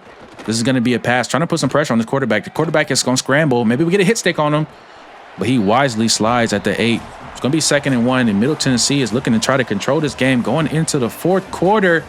I was feeling so good, and now I'm a little bit nervous, to be honest. This is when we need some of our big-time players to step up, man. We can't have this. We can't have the running back walking untouched into the end zone, grittying in the end zone, dude. Oh, my goodness. 17-7, 3 minutes to go. Big-time 3rd and 5. We need this right here. Maybe we hit Anderson. I like Nelson over here on the other side as well. I think we go Anderson. The throw is over the linebacker in the zone. What a great throw right there to put it on the right spot. Anderson comes down with the catch. We get down to the 5. We get a quick score right here. I think we're back in business. And if I can get this quick slant. Oh my gosh. I definitely thought I threw a pick, but Anderson somehow comes away with the catch. When we score right there and we were right back in the game. A good field goal makes this 14-17 in a 3-point game. And listen, we down, but we not out. I told you, Middle Tennessee is one of the worst teams in our conference. And this is a game that I really wanted to try to run away with, but I can't take any of these games for granted and just think I can do that. We haven't proven it so far, but we have proven that our defense can stand up, man. This is a halfway decent defensive effort we had in the second half of the season. Good stop right there. Makes it 2nd and 7. But you can see, man, Middle Tennessee is probably going to be content to just keep running this clock down as they do have the lead. Another good tackle right there. 3rd and 6. This is a big 3rd down as they're going to wind the clock all the way down to the 2-minute timeout. They might snap this ball to get it under 2 minutes, but they're going to go ahead and let it go to the 2-minute timeout. We need a stop right here. We have to have a stop. And one thing we cannot do is let the quarterback scramble for a touchdown. I think we just, oh my God, dude.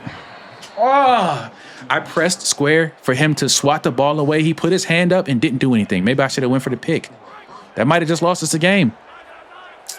Wow. Complete lack of awareness. I mean, that's just where having players comes in, man. It's so important. And we lose this game to Middle Tennessee, and we are going to drop to 3-4 on this season. That is a disappointment. That is such a disappointment, man. And Coach Speed is just not happy with that. I am not happy with that. All right, man. We got to put a bad loss behind us from last week. This week we got Liberty. It's week 9. We currently have, I believe, 8 weeks left. We still have opportunity. If we win out, we could still make our goal of winning more conference games than we did last year. Now, winning out is probably a long shot, but I mean, we got to try.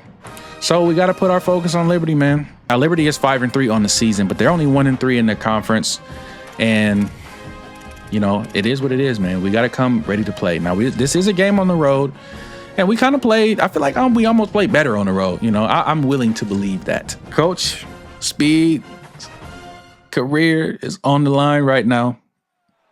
We don't want to start off with like a negative season. I feel like I'm kind of looking ahead, right? And now I'm thinking maybe we just try to go above 500 and salvage something. But I don't know, man. Got to come out here and dominate if we can. So here we go, man. 3rd and 10 on the opening drive. And we are looking to convert.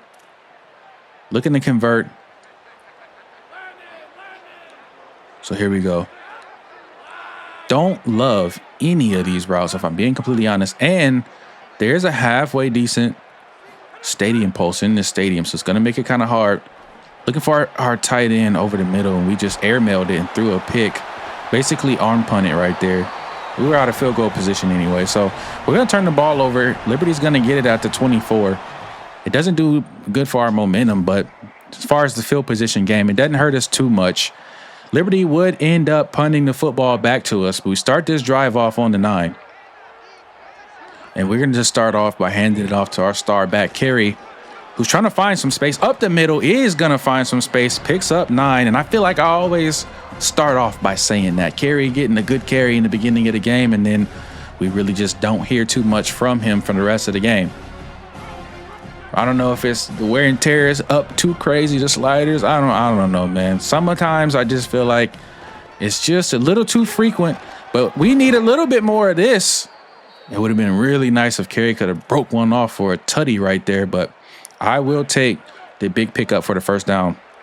And right now, we're just going to make him a workhorse. We know he doesn't normally last in the game past the second half anyway, so I'm going to just use him as much as I can right now. And that's going to get us 2nd and 6. And once again, here come the wear and tear injuries, man. I like wear and tear feature in the game, but I will be completely honest. I do think it's too frequent. Like, it's just too many injuries at a certain point. And it's hard to compete with that as we get a really nice game from Carey again. But that's going to be our starting center. We know he sucks anyway, so we ain't really losing too much. But we're going to use Carey as much as we can as I say that.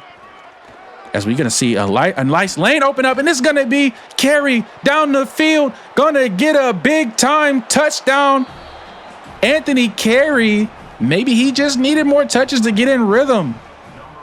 Dancing in the back of the end zone. That's going to be our first touchdown of this game and put us in good position against Liberty. So here we go. Defense trying to get a big-time stop, a goal line stop. We haven't had much success with this. Normally, they just run it right up the middle. They're going to try to do the same.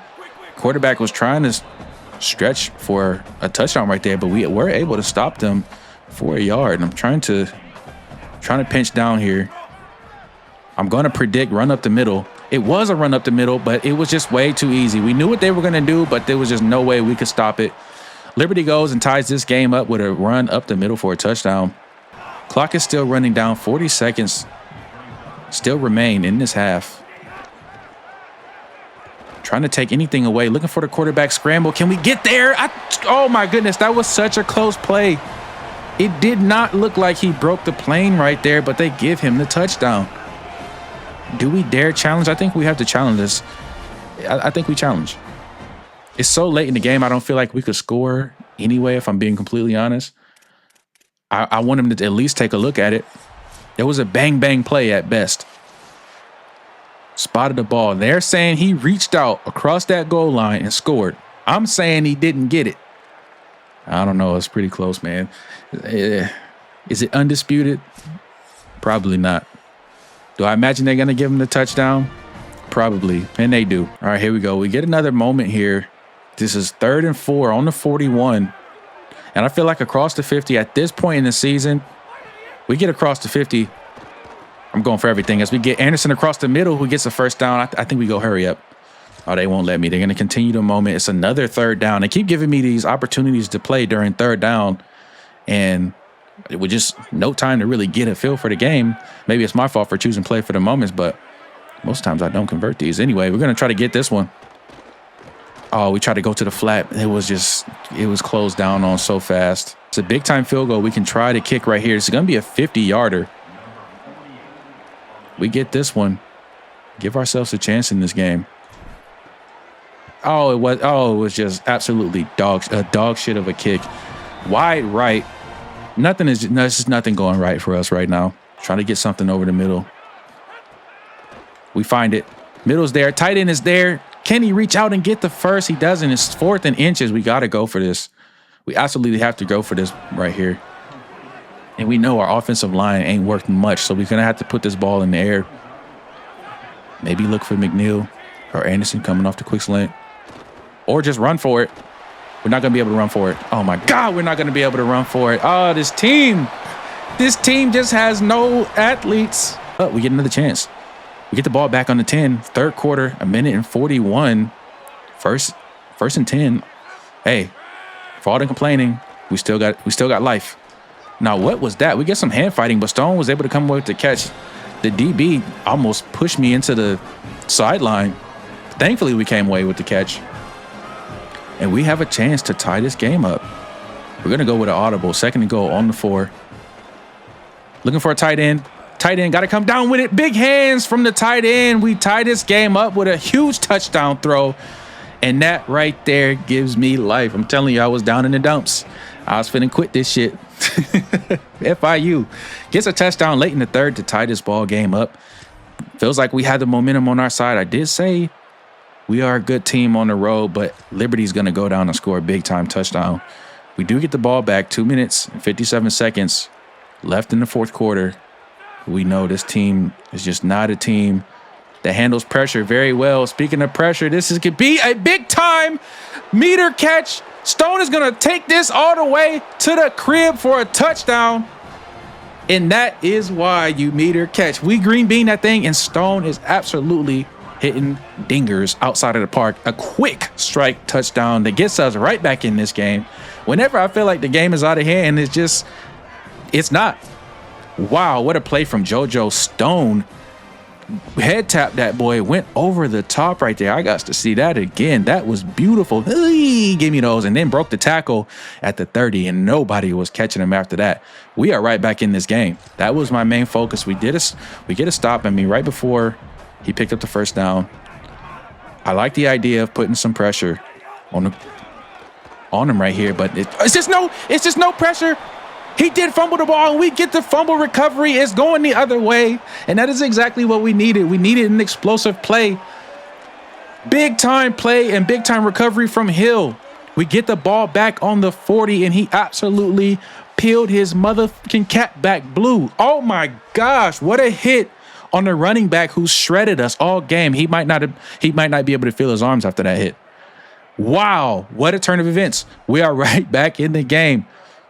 Here we go, man. 1st and 10. We have to capitalize. I want a touchdown on this drive right now. And to be honest, I feel like this is a drive where we maybe consider taking as much time as possible off the clock, but we just can't get any push from the line. No push from the line. I'm going to do something a little ballsy right here. I'm going to go chew clock.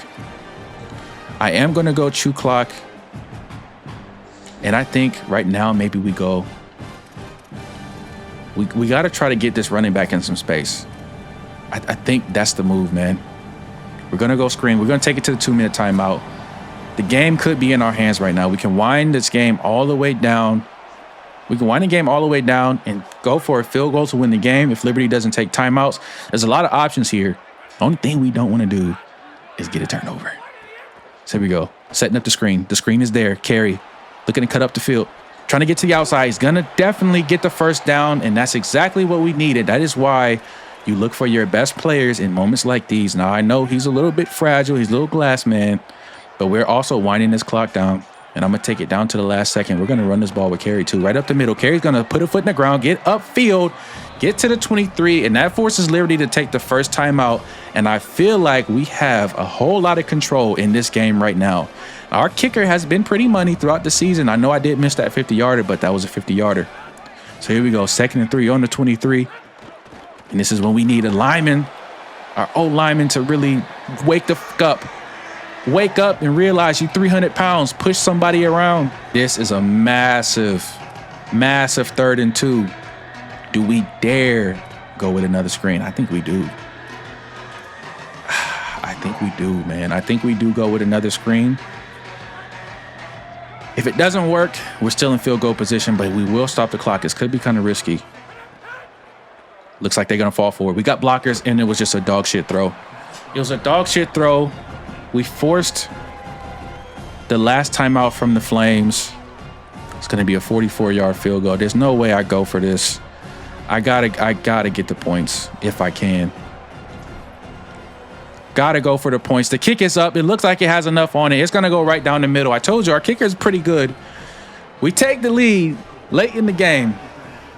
And I know the Flame fans is devastated. I'm devastated that we couldn't get a touchdown out of that, but we did get the lead out of that. And now I think it's time that we take control of this game. I need every moment. I can't leave it up to the CPU right now. They're going to be throwing this bitch all over the park, and we're going to have to try and stop it. Now, we know the quarterback does like to run, but last time we did get a big-time fumble. Can we get a stop right here? We cannot let them run all over us. And you know they're going to be going hurry up. You got to know they're going to be going hurry up. We're going to stay I'm going to go conservative. We're going to try to take away the flats with Miller right here. Oh, he's just going to go right over the middle. Maybe we get a big time hit. We don't get it. They do stop the clock. 50 seconds left, though. We have to guess pass. They have to know. We have to guess pass. We have to know they're going to be throwing this ball.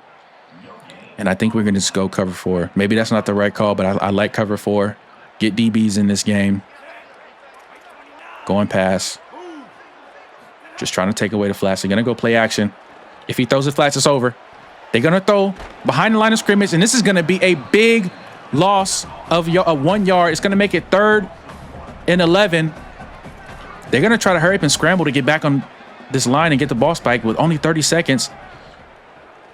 You gotta imagine he's looking to throw. He's gonna actually run the ball. He's an idiot. He runs the ball. It's 4th and 6. The clock is ticking. 20 seconds left to go, and we just send everybody back. I don't even know what I'm doing right now. Send everybody back. Do not let them convert this. He's looking. He's scrambling, trying to find somebody. He finds his freaking receiver across the right-handed side. 8 seconds left in the game. I think they are going to have enough time to spike this ball and possibly go for the game-time field goal from the 34-yard line. And it looks like they're going to get one shot. Now, we're going to take a timeout. Try to ice the kicker. That's our best bet. Now, one thing we could try to do is block this kick. If we get jump off sides, that wouldn't give them a first down. Oh, my gosh, we get the block. We get the block to win the game. And it's going to be over. It's going to be over. We got the freaking block. I just called it. FIU is going to walk out of here with a major upset victory. We're going to take the knee and get the hell out of here with a dub before I mess it up even more. But that was nuts. We blocked the kick. We win 24-21. FIU. And the big time player of the game, Anthony Carey, 121 yards on the ground. Had the huge breakaway touchdown, and we walked out of here with a dub. I'll be honest with you, I didn't know how well we'd be able to do in this game. That was a crazy finish. And this is why we love college football, man. Look at the boys celebrating, man. They deserve to celebrate. This was a hard-fought battle. I don't care what anybody says about this team. They fight. We've had some really close games all season. This time, we're able to walk away victorious, man. And we look at the players' stats. This was one heck of a game, man. J.J. Cole went for 143 through the air, 2 touchdowns, had 1 interception, but didn't let that get him down. Anthony Carey, 17 touches for 121 yards, 1 touchdown. Big time. As far as on the receiving side, it was kind of a mix-up, minus the 1 catch by JoJo Stone, the head tap that went for a huge touchdown early in the game. On the defensive side, we had the massive forced fumble and then the blocked kick that eventually went to give us the win, man. I mean, it's about time that we walk away with one of these close games. It's just been unfortunate loss after unfortunate loss, but this time we turn the tide. Maybe this is a turning point for our season, man. I am still in awe that we blocked that kick and won the game like that, man. Gotta love it. Damn near lost my voice box on that one too. But we walk away with a dub. That's definitely got to get us off the hot seat. I don't care what you say. And off the back of that, man, we get a couple more verbal commits. We get a 1-star commit. We get a 2-star Mike linebacker, Tony Bloom. I had been recruiting him pretty heavily. We get a hard commit out of that. So that is positive news on top of a big time win. And look at the way that the job security line just swings my way after a big time win. We only need to win 4 more conference games to achieve the goal down there at the bottom. That would be major for us because we did lose to Florida Atlantic, which kind of put us in a hole, but we're digging our way out of it. Game by game, baby. And yes, that was massive, man. Oh my goodness. Celestine had 2 interceptions on that game. Looking pretty decent. That's why I keep saying, man, our defense, man, is not bad. They keep us in these games, if I'm being completely honest. At the top 25, obviously, we're not going to be anywhere near that. But USC and Miami look to be top dogs. Now, I know this challenge is a challenge to get Florida to the national championship, as we have crowned them the top dogs in this Last King Challenge. But Miami is looking like they still going to be the powerhouse. Now, it's going to be even more interesting to see if we can actually get to Florida. Right now, we're stuck at Florida International.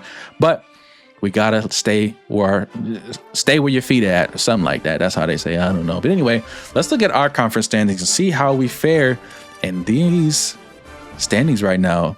Put a smile on my face. We're in the 4th seed in the Conference USA standings, 4-4 on the season, and we're only behind Delaware, Jacksonville State, and Sam Houston. Now, we beat Jacksonville State already. Sam Houston is 3-5, and Delaware we haven't seen yet, setting at 5-4, but I like our odds, man. Okay, now we are in week 10, 4-4 on the season. We have 3-5 Sam Houston coming to town. I mean, every game at this point in the season is really important, man. So we got to bring our A game. Gots to bring our A game. Here we go. All right, here we go. Sam Houston's going to get the ball first. It's going to be 3rd and 13 on the 31. They're going to try to go down here and score. See if we can stop that. Definitely going to have to be a pass. Oh, we're putting all types of pressure on the quarterback. Can we get a hit on him? No, he was able to scramble around and make a huge pass completion for a first down.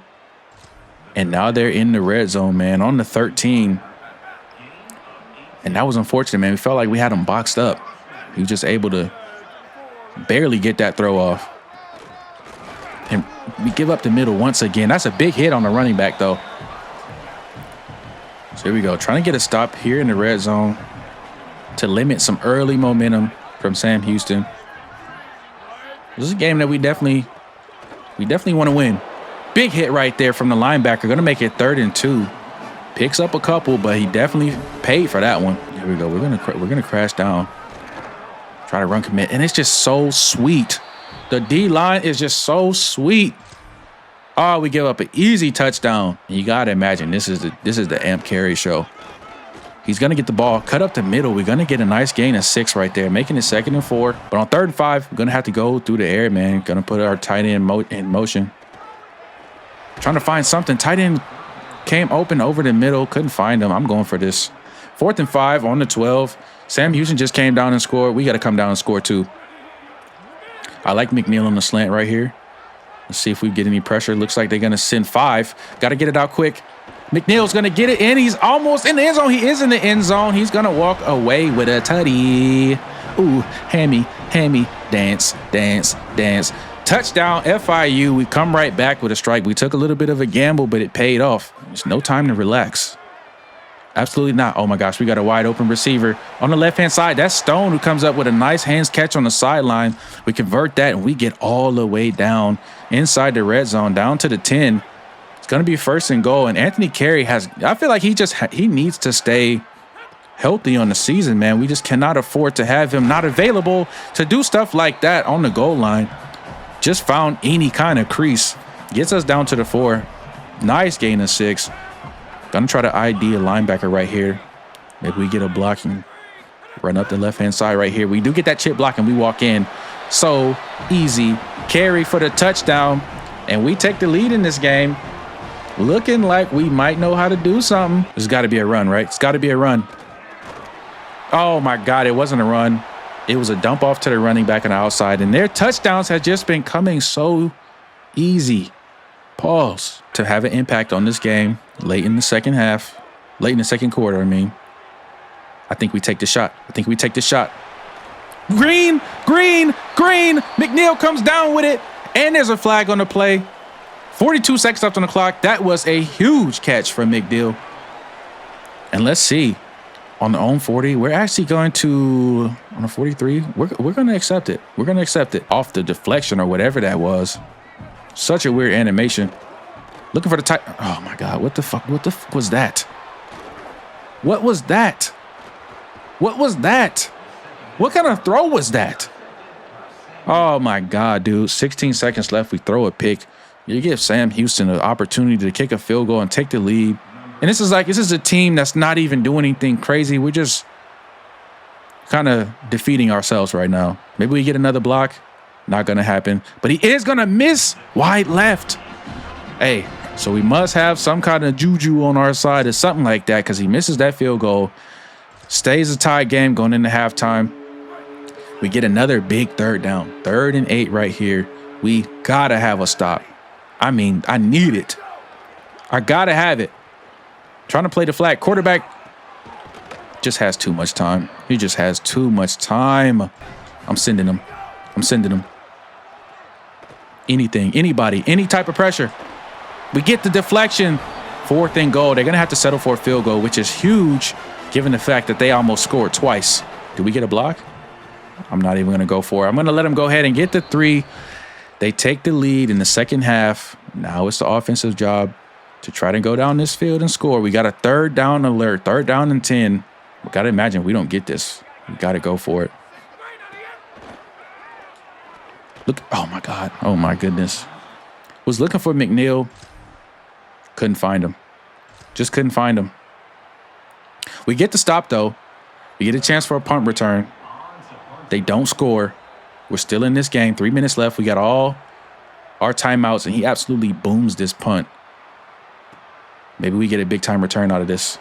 I'm going to cut it back to the right-hand side. This is Brown, who got a whole lot of space, a lot of speed, cutting it back inside, getting to the 50, and that was a huge return right there.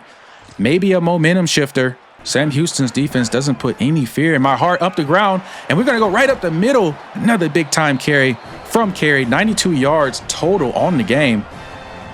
And maybe we just have to lean on our best player right now.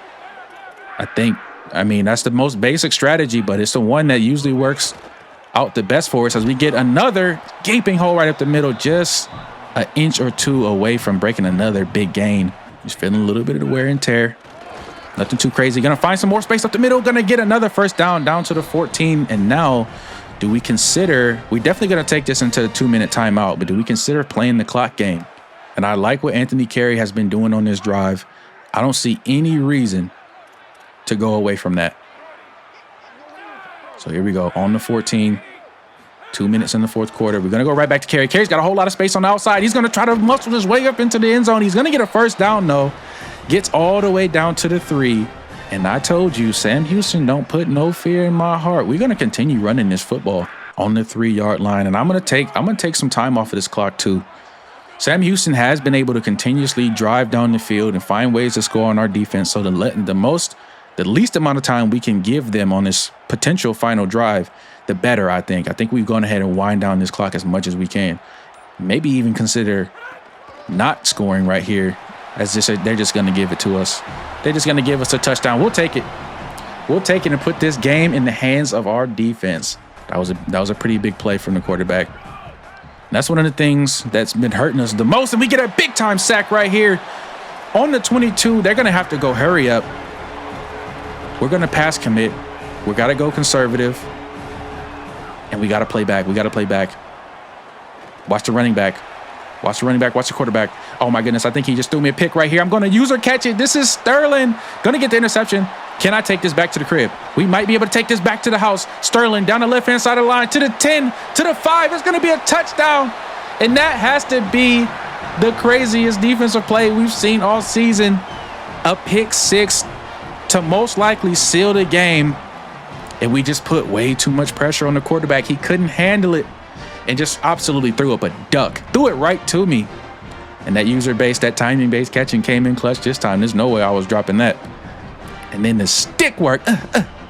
Sterling down the sideline using that speed. O-lineman was never going to catch me. The Panthers do what needs to be done. And we take control of this game. Now that's all that's left is just the window dressing to put the final bow on this game. Maybe we get another turnover just to sweeten the deal. There's no way they can come down here and beat us in this game. Trying to set up for another pick. We're going to go ahead and perfect time another catch. Can we get another pick 6? Do we have enough to get another pick 6? Trying to cut it back. We don't, but we add insult to injury, man. And we walk away with a win against Sam Houston. Now, I'm not going to lie to you, this was expected. I didn't think we would lose, but they made it a little bit closer than I would have liked. But nevertheless, man, another dub in the stat sheet. We go to 5-4 on the season, I believe. All right, man, after that win, we get a 1-star left tackle, Mike Easy, out of Miami, Florida, to actually hard commit. And then we still have a couple promising players. Benedict, the Mike linebacker, 2-star. But one thing we haven't really addressed as we've gone through is our actual players on the roster currently. Now, if we take a look at this, man, we have a whole gamut of players that are at risk of transfer. Most of them, I probably wouldn't even be too worried about them transferring anyway. As you can see, like 95% of them are sub 70s players. But there are a couple players that we might need on the, on the rebound of the season, going into season 2, that, could possibly be something like Anderson, 74 wide receiver, risk of transfer for a championship contender. I mean, I just don't know what you were expecting from FIU as far as championship contender, why you even would be tripping on that. But we do have to pay attention to that. I think we're going to lose a lot of players in the transfer portal. We are now sitting 5-4 on the season. And if we look at our conference standings, man, we are number 3 on that chart, behind the team in Jacksonville State that we already beat and the team in Delaware that we haven't faced yet, but we will later in the season. Now, this is shaping up to be a comeback story to pay attention to. We have had our struggles. A 5-4 record is not great, but one thing we can secure with a win this week is a bowl game. We get 6 wins on this year. We get a bowl game, and look at here. We actually play the number 1 seed Delaware. I think they're the Blue Hens or something like that. We played Delaware, and this is a monumental game, more so than I've ever said before, because not only do we give ourselves a chance to compete for the conference championship, we secure a bowl game for this program in our first year, and we add another conference win to our goal, our athletic director goal of winning more conference games than we did last year. So, I mean, you can just see as you go through these seasons, as you go through these rebuilds, and as you go through these journeys with these coaches, with these low-ranked teams, everything matters, from recruiting to how much hours you spend, to how you perform on the field, to how you build into your facilities and play your rivals, and positionings and standings, and it's just so much going on. But I love it, man. I love it. Melvin Speed loves it, and you can see the athletic director is loving Melvin Speed again, because we are now at an 87% job security. Everything is looking on the up and up. Of course, if you win, it's all fine. You erase all these mistakes. But the last goal right there on that list, we only have 3 more conference games, so I think it's a win out kind of deal. But it starts with Delaware, so we got to go to Delaware, hopefully pull out a massive win, and see, we'll see what we got going on. See what we got going on, man. Unfortunately, man, Delaware is going to wipe the floor with us, 42-7. We barely got that touchdown to even put points on the board, and we just didn't show up to play, man. I think we had our heads focused on bowl games and conference championships and a whole bunch of shit like that we shouldn't have been thinking about. We didn't come here to play. We got absolutely embarrassed, man, and it showed. It absolutely showed. We got destroyed. 171 yards through the air from Minucci, and we can see we were getting ran all over right up the middle. FIU's stats abysmal, man. Cole only has 79 yards through the air. Carey had 117, but what good does that do without a touchdown? Receiving wise, couldn't have been that great because we didn't throw the ball that good. And then on the defensive side, we gave up 42 points. So there's no reason to look at that. All right, man, for the week 12, the last 2 games of the season. These are really important games, but I'll be honest, that Delaware game just took the wind out of my sails. New Mexico State is 3-8, 1-6 in the conference. I am going to go ahead and simulate this game and go to the next week. Now, if we lose this game, hey, we lost a whole bunch of games this season. But we'll see how things shake out as we go and go ahead and sim this game. Hopefully we handle business, man. New Mexico State didn't seem threatening, and I could be overlooking them like I've overlooked a whole lot of teams throughout this first season. But as you can see, man, we've been accruing a whole lot of 1-star commits. I'm not ungrateful, but I'm not too excited. We actually did get 1 quarterback, Jeremiah Lennon, a 2-star out of Sanford, Florida. Good to have him as a backup, as we didn't really pursue any quarterbacks that much throughout this first season. And you can see some of these recruits are starting to hard commit now. We got Roderick Benedict, Valrico, Florida, 2-star Mike linebacker. Another hard commit. This is another 1-star. And we're having some decent success recruiting. I'm completely satisfied with our recruiting efforts this year. The only thing that I would have loved, and I mean loved, to do a little bit better was perform. And there's so many close games that I feel like we could have won. So many mistakes I wish we could take back, but we just can't. But we did actually end up winning that game against New Mexico State, which in all honesty, I felt like we would definitely do and handle business. But if you take a look at the breakdown, you can see actually who had an impact, man. JJ Cole went stupid for 341 yards, 4 touchdowns. And on the ground, nothing much to show for here. Carey only had 5 yards, which is surprising. On the receiving side of it, it was JoJo Stone who had a big impact. He had a touchdown, as well as McGuire Anderson, 85 yards from him. Kyle McNeil had 86 yards on this game as well. On the defensive side of the ball, Sterling, who's actually showed up to be a big part of this defense, and he's only a sophomore redshirt with 25 NIL. Got to pay attention to that. He had 7 solo tackles, 9 tackles in total. Let's see if we had any takeaways. No takeaways, no sacks. But all in all, it was a good game. It was a good win. I didn't even look at the score. We win by 41-24. So a walkaway victory at that. Now, if we look at our conference standings, we'll see that we have fallen to the 4th seed, man. And I feel like any chances of us honestly making any more noise in the conference is probably gone out the window with that loss to Delaware, man. And I'm so surprised to see Jacksonville State sitting up at the top of that, especially with a 9-2 record, given the fact that we beat Jacksonville State, man. And I guess Kennesaw State is up there as well, Delaware. Just so many games we felt like we could have won. Missouri State is 5-6, and we got a chance to finish off our season 7-5, which is honestly not a bad first year record. We probably did lose that last game to Missouri State, and we absolutely did. We ended up 6-6. Let's just take a quick look at that last game just to see what happened. 27-3. Yikes. Not even going to look at that, man. I just kind of summarized our season. I feel like after the last few games, the disheartening losses, man, we kind of just lost all the momentum in this last season. So with that being said, hopefully we didn't lose out on us making a bowl game. I gotta double check on that. I'm not seeing our name on this list anymore. But 6 wins, I think, guarantee you a bowl game. Does it not? Maybe it doesn't. We may have even fallen out of the potential to play in a bowl game with that last loss. So maybe it was a more important game than I gave it credit for. But hey, with the way this season started, man, I'm honestly just more excited to see what the offseason looks like and to see what we can do with some of these new players coming in, what it looks like with some of our other players maybe playing their last snaps for FIU. But maybe it's time for that too, because we need an overhaul, man. Now we get into bowl week 1 of 4, and this is where things get really important for us, because like I said in this video, man, this is a challenge. We are not supposed to be at FIU for very long, man. Our goal is to move on. Now, we did not win a conference championship or make it to the college football playoffs, so we will not be moving on from Florida International this season, but we can look at job offers. Now, in this year's game, there's a new dynamic. You can apply for any head coaching job in the country, which makes this more interesting. I can express interest to Oregon State right now if I wanted to. Now, are they interested in me?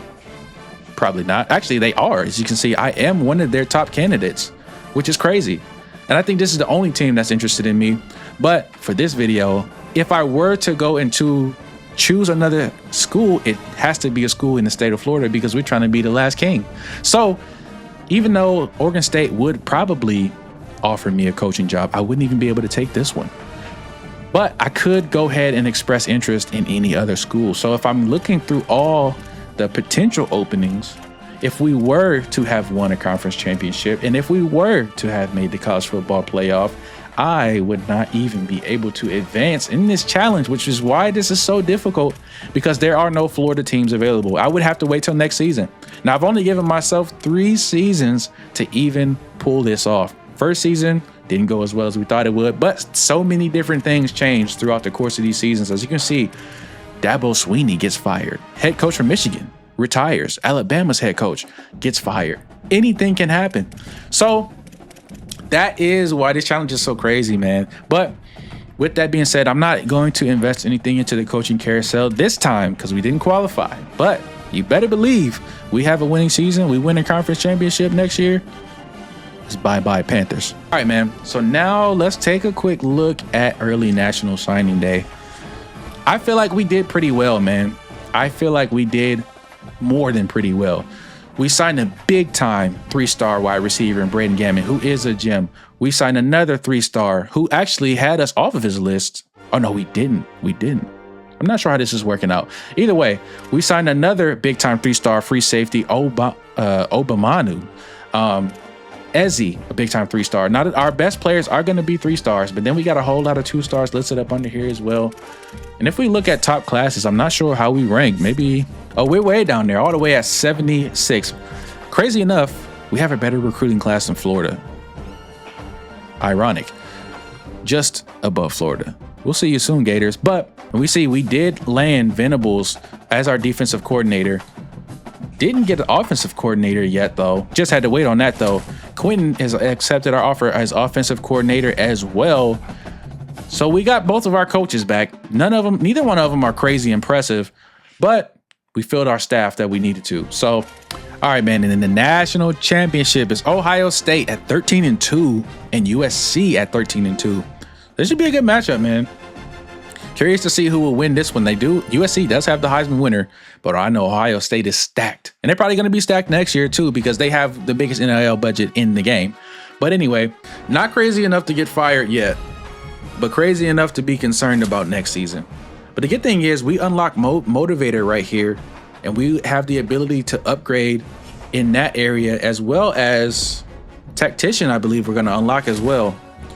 So we have the opportunity to continue expanding our coach, Melvin Speed. Now we are in the hot seat for this year right here. But now here we go, the end of the season recap. All right, this is where the bread and butter comes in. As you can see, man, Ohio State did win the national championship by a touchdown. And curious, it was only by 6. Maybe it was a late game score. Crazy. Now we have the opportunity to set next season's roster NIL. Facility upgrades are available, and we can review next season's blueprint. This is a big deal for us. Number one is because we have a contract goal to update or upgrade our competitive facilities in the next 2 seasons, at least to basic. So what does that actually mean for us? I don't know, but let's look at it. So a facility upgrade is available. Now, if this costs me 250 Dynasty points, I don't know that I can do that. It's just like too much.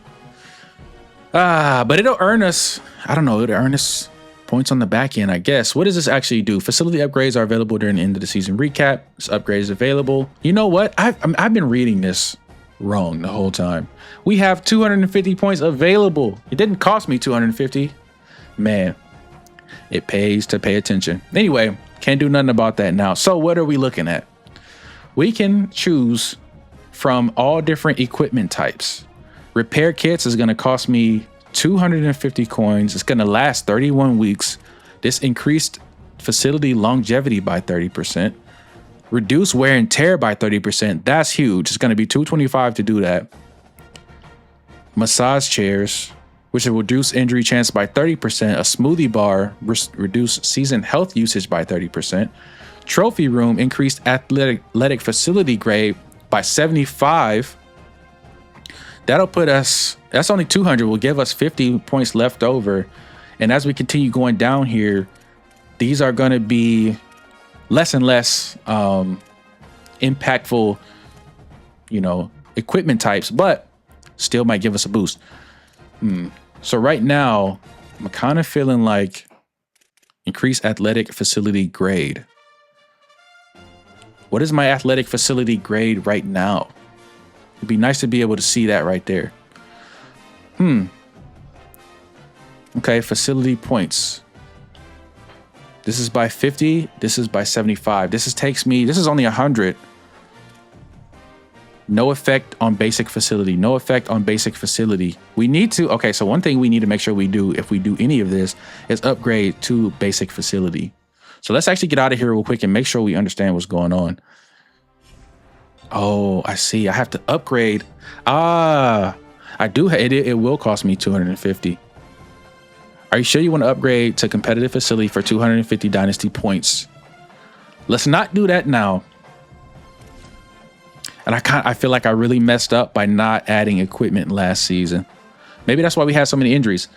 Let's not do facility management now. Some other things that we have to look at. Now I'm curious to see, is my NIL budget the same? It is. I have 250 total. This becomes very interesting. I could commit to my AD challenge or my AD goal of upgrading my facility for all my damn points. Or I could focus on trying to keep players here that could make a difference on the team that'll help me win games, which I'm sure the AD is going to require for next season. Oh, this is tough. And you can see already, dude, Anthony Carey is going to want 160 NIL in order to come back. And I'll be honest, as dynamic as he looked like he could have been, ain't no way, bro. There's no way. There's no way I can spend that.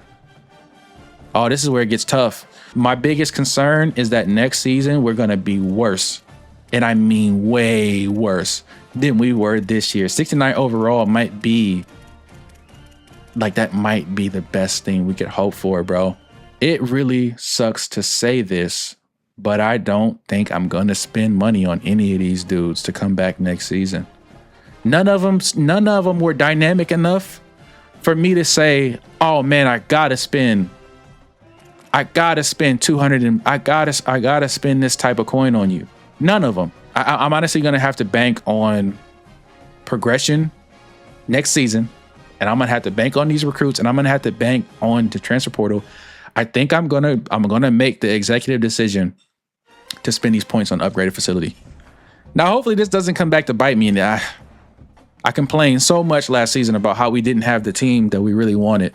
Now, we didn't recruit too crazy, but we're going to have to do something, man. I'm going to have to go for it. I'm just not going to be able to bring any of these dudes back. Maybe we'll be able to catch them in the transfer portal for way cheaper. But I've purchased a level 2 facility. Your upgrade will take effect during the next preseason. Okay. So now does this mean I've upgraded to a competitive facility? I swear to God, bro, I better have achieved that accomplishment, because I'm not understanding how this is working. Facility upgrade in progress. Upgrade will be completed at the start of next preseason. So I gotta believe that we just did what we needed to do right here in spending all of our dynasty points, mind you. We have none left. Oh my God. Okay. And roster NIL, I get 305 for that. But I'm just not seeing where I'm going to be able to. I don't have any more. I have no more. So the one thing I could do is take from one and give to another. But the only person I really be able to take from is Anthony Carey. If I commit to not bringing him back, I could go all in on, say, somebody else, maybe Falk, who's a 75 redshirt freshman running back. But even he wants 80. I mean, I don't know, man. I think we just literally have to rebuild. Now we got to take a look at which players are leaving, and it's damn near the whole roster. It's pretty much the whole roster. Can I convince anybody to stay? This is going to be JoJo Stone, who's complaining about playing time. Now, there's no doubt in my mind, at 78 overall, he will get playing time. Now, his reason for leaving is playing time. Now, we currently rank at an A+. Maybe I'll be able to persuade him. And he has decided to stay. So I didn't have to spend any extra NIL to get Stone to stay. And we already know he made some big time plays for us last season. Now, some of these other players who I have no persuasion chance on, I'm only going to be able to try and persuade one other player. All these other players are going and graduating. None of my players are going to get drafted. This is crazy. Week 1 of 4. This is the biggest part of this rebuild, I think. Transfer portal and off-season recruiting. Now, the transfer portal, I think we have to go stupid. All right. Let's see how many targets we had. Now, we're locked out here, so you can get off my board. Transfer portal is our time to shine, man. This is when we got to show that these freaking recruiter points actually matter. Now, number 1, I did say the only recruits that we can recruit out of high school were from Florida. Now I'm going to say the transfer portal is something totally different, man. I have to leave it open for any school that wants to come to Florida. Now, if it's out of high school, you know, if they're not already in college, I will leave it to Florida, especially for this first year. Now, after this first year, we got our feet on the ground. We're kind of more established. We're going to change that up a little bit, but we definitely, and I mean definitely, need a quarterback. If there's even one interested, if there's even a chance that we have, like if there's even a single chance to get one of these quarterbacks, we got to take it. We messed up. Transfer portal might be dud. Transfer portal might be a dud. I'm gonna have to go. I'm gonna have to go and look for quarterbacks who want 0 NIL. We might not even be able to get a quarterback out of this portal that's worth it. That's worth anything. I'm gonna have to settle for Dorian Patterson, I think, because I have a pipeline bonus here. He wants 15 NIL, and that's all I do. That's like gonna be all I have. All right, man. After a grueling off-season recruiting effort, we finally made it to week 4 of 4, and I did my best, man. Given the circumstances and given how much NIL we did not have to spend, I think we only had 35. I went and budget build as many players as I can find, and this is what I came up with, man. I got a couple left tackles that we're looking pretty good on. Some D linemen that we might be able to pull in, couple 2-stars. Now, all these players that I was able to find, none of them I don't think were over a 3-star. It's just impossible to find a player of that caliber that doesn't want NIL, at least like 50 or more. So the players that I recruited mostly didn't want any NIL, and the ones that did were in like the 5 or 15 range at most. So we did actually go after a quarterback, Dorian Patterson, and he might not be too bad, man. I went ahead and 100% scouted him. Now, he doesn't have any awareness, but his throw power, accuracy, and throw on the run are not terrible. With a 74 speed, I mean, I can't really ask for too much. He's a transfer freshman as well, so we'll see if that even pans out. But we're number 1 on his board. Then, you know, I just kind of had to fill in the rest of the group with a bunch of 2-stars, man. I got a couple backers in there. I got a few DBs as well, Gainey and Cooley. 2 guys that I'm kind of excited about, not overly excited, but you know, maybe we'll be able to sell out at the end of this week and get these guys. And then lastly, Tatum, a free safety, maybe just to shore up that free safety position for us, who is honestly not terrible. 86 speed, 89 acceleration, change of direction. So he can move, but you can see his coverage ability is horrible. So he's really run support in all honesty. And maybe we even make him some kind of linebacker or something. He's 6 foot, 200 pounds. So I got to figure out any kind of way to finagle this recruiting class, because I completely feel like I fumbled it, man. And you can just see like how much we've struggled with to start off with 250 NIL coins when a team like Ohio State starts off with 5,000. It's just, I guess it's realism to a certain degree, but there's not much that I'm going to be able to do, man, when some of these teams can just offer you the world. Top flight security of the world, Craig. I just can't compete with that, man. So here we go. Here's the best. Here goes nothing, man. I'm getting ready to end the off-season recruiting weeks and see what we end up with, man. I'm kind of nervous, I'll be completely honest. A lot rests on what we were able to pull off right here. Now, we do get the D tackle, Javon Williams. He's also out of Florida. A lot of these guys ended up being out of Florida because we have such a good pipeline. So that's one. We get another commit in Thule the third. That's our cornerback. We get another commit in Tatum. We get our free safety. We get another commit in Dorian Patterson. We get that quarterback that we probably desperately needed. And it continues, man. I pulled out as many schemes as I knew how. Double soft, taking them on visits. I did all kinds of stuff to get these players to try to commit to FIU. And at the end of all of it, I was able to walk away with 5 players that at the end of it all would say we want to come to FIU and be a Panther. And I gotta be honest, that's more than I was anticipating, man. There's a couple guys on this list that I wish we could have pulled off, like this other quarterback, Gainey, and this D tackle, man. I really would have liked to get our offensive and defensive lines a little bit better, but with that being said, I can't complain about shit, bro. I was expecting complete chaos. That was our recruiting effort, man. I did the best that I could. I don't know how I could have done any better. Maybe I could have managed my blueprint better than I did. I don't know. I'm gonna try to see what I can do with it now. I don't know. But going into season 2, I'm still excited, man. National Signing Day, I felt like was a success for us, especially for the program, especially given the season that we had, 6-6. Now we can get into something a little bit interesting, which is position changes. We can definitely upgrade some of our depth chart, man, with players, you know, maybe some positions that we're not as strong in. You know, we can bring some other athletes in to be a little bit better. Good thing is we do see JJ Cole is going to return for his senior season, 75 overall. He was halfway decent, but some of these backup quarterbacks have some good speed, and I might have to explore that. But I mean, 63, 63, 52, I don't have much to work with.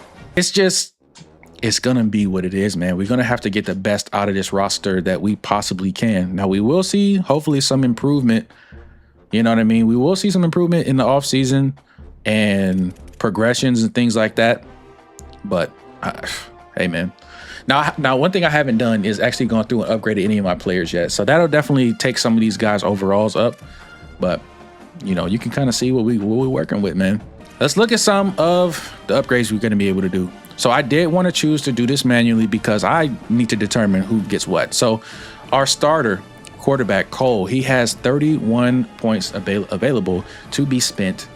And I mean, I think we're going to have to make this dude the most accurate pocket passer as possible. Elusiveness and quickness is just literally going to have to go out the window. 20 and 6, we're going to go accuracy. He just needs to become way more accurate. I think we're just going to have to spam this as much as we can and get this as high as we can. We have 12 points left to spend. We could go ahead and get him up to a 90. I think we're going to go ahead and do that. Let's get some 91 accuracy rating. Deep throw, 91. That's beautiful. Short throw, 93. I like what I'm seeing. No throw on the run, but we knew to expect that. Now, throw power was already halfway decent at a 94, so we don't need to worry about that. And I think the next move, the only move, is to upgrade his IQ, get his awareness up, get his play action up, and get him up to an 82 overall, which I'll take. I'll take anything at this point. All right, JoJo Stone, 29. Let's see what we can do with JoJo.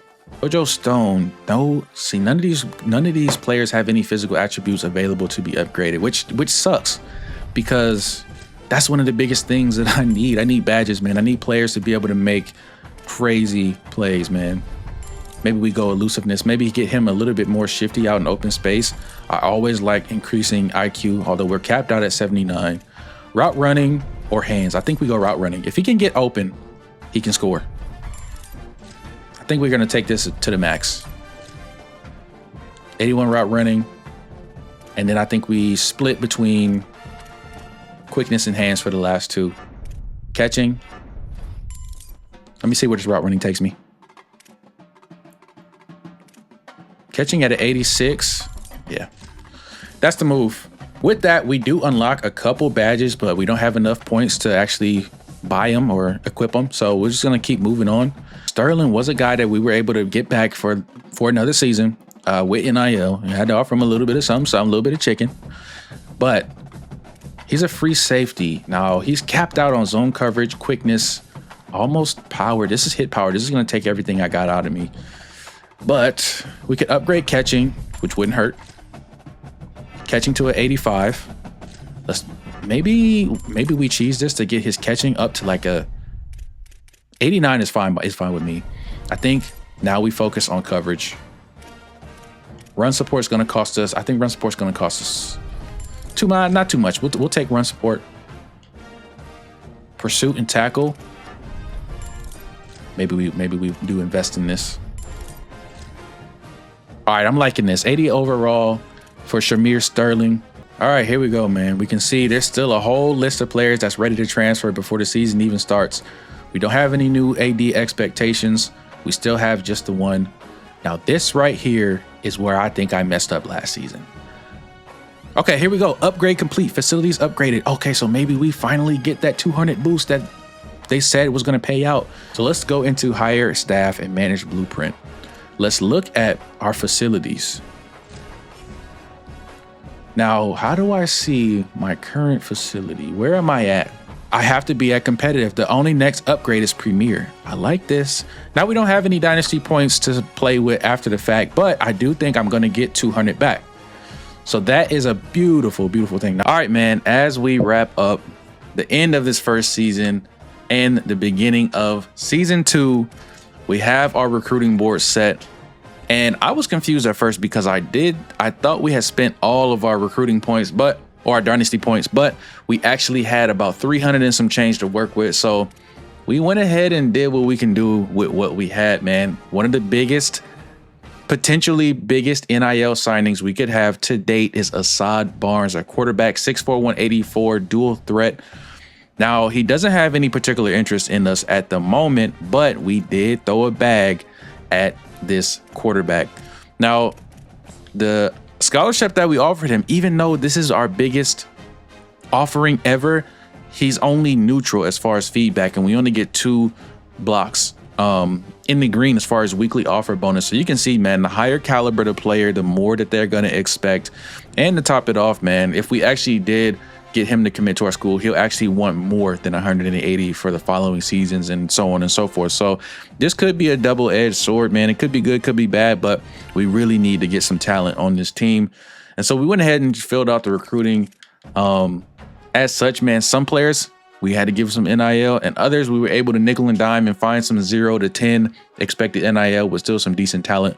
Now we're still working with 2 and 3 stars max. I ain't got no 4 stars on the board yet. That might be a while before we even think about getting there. But with all that being said, man, that is gonna wrap up the first episode of this video, man, of this Last King challenge. And I will be completely honest with you, this is way more difficult than I even anticipated it would be, given the challenge itself was made to be difficult. But the gameplay, man, this football game, this college football 27 game mode, especially in Dynasty, has really evolved in such a crazy way, man. I mean, the introduction to NIL, the introduction to AD expectations, the different goals that you have to achieve, the impact that each game has on your actual coaching status and legacy and the things that you're working towards, man, everything feels like it matters more, and I'm really enjoying it, man. So if you are enjoying this series, and if you're excited to see if we can actually accomplish this Last King challenge, if we can make it all the way to the top,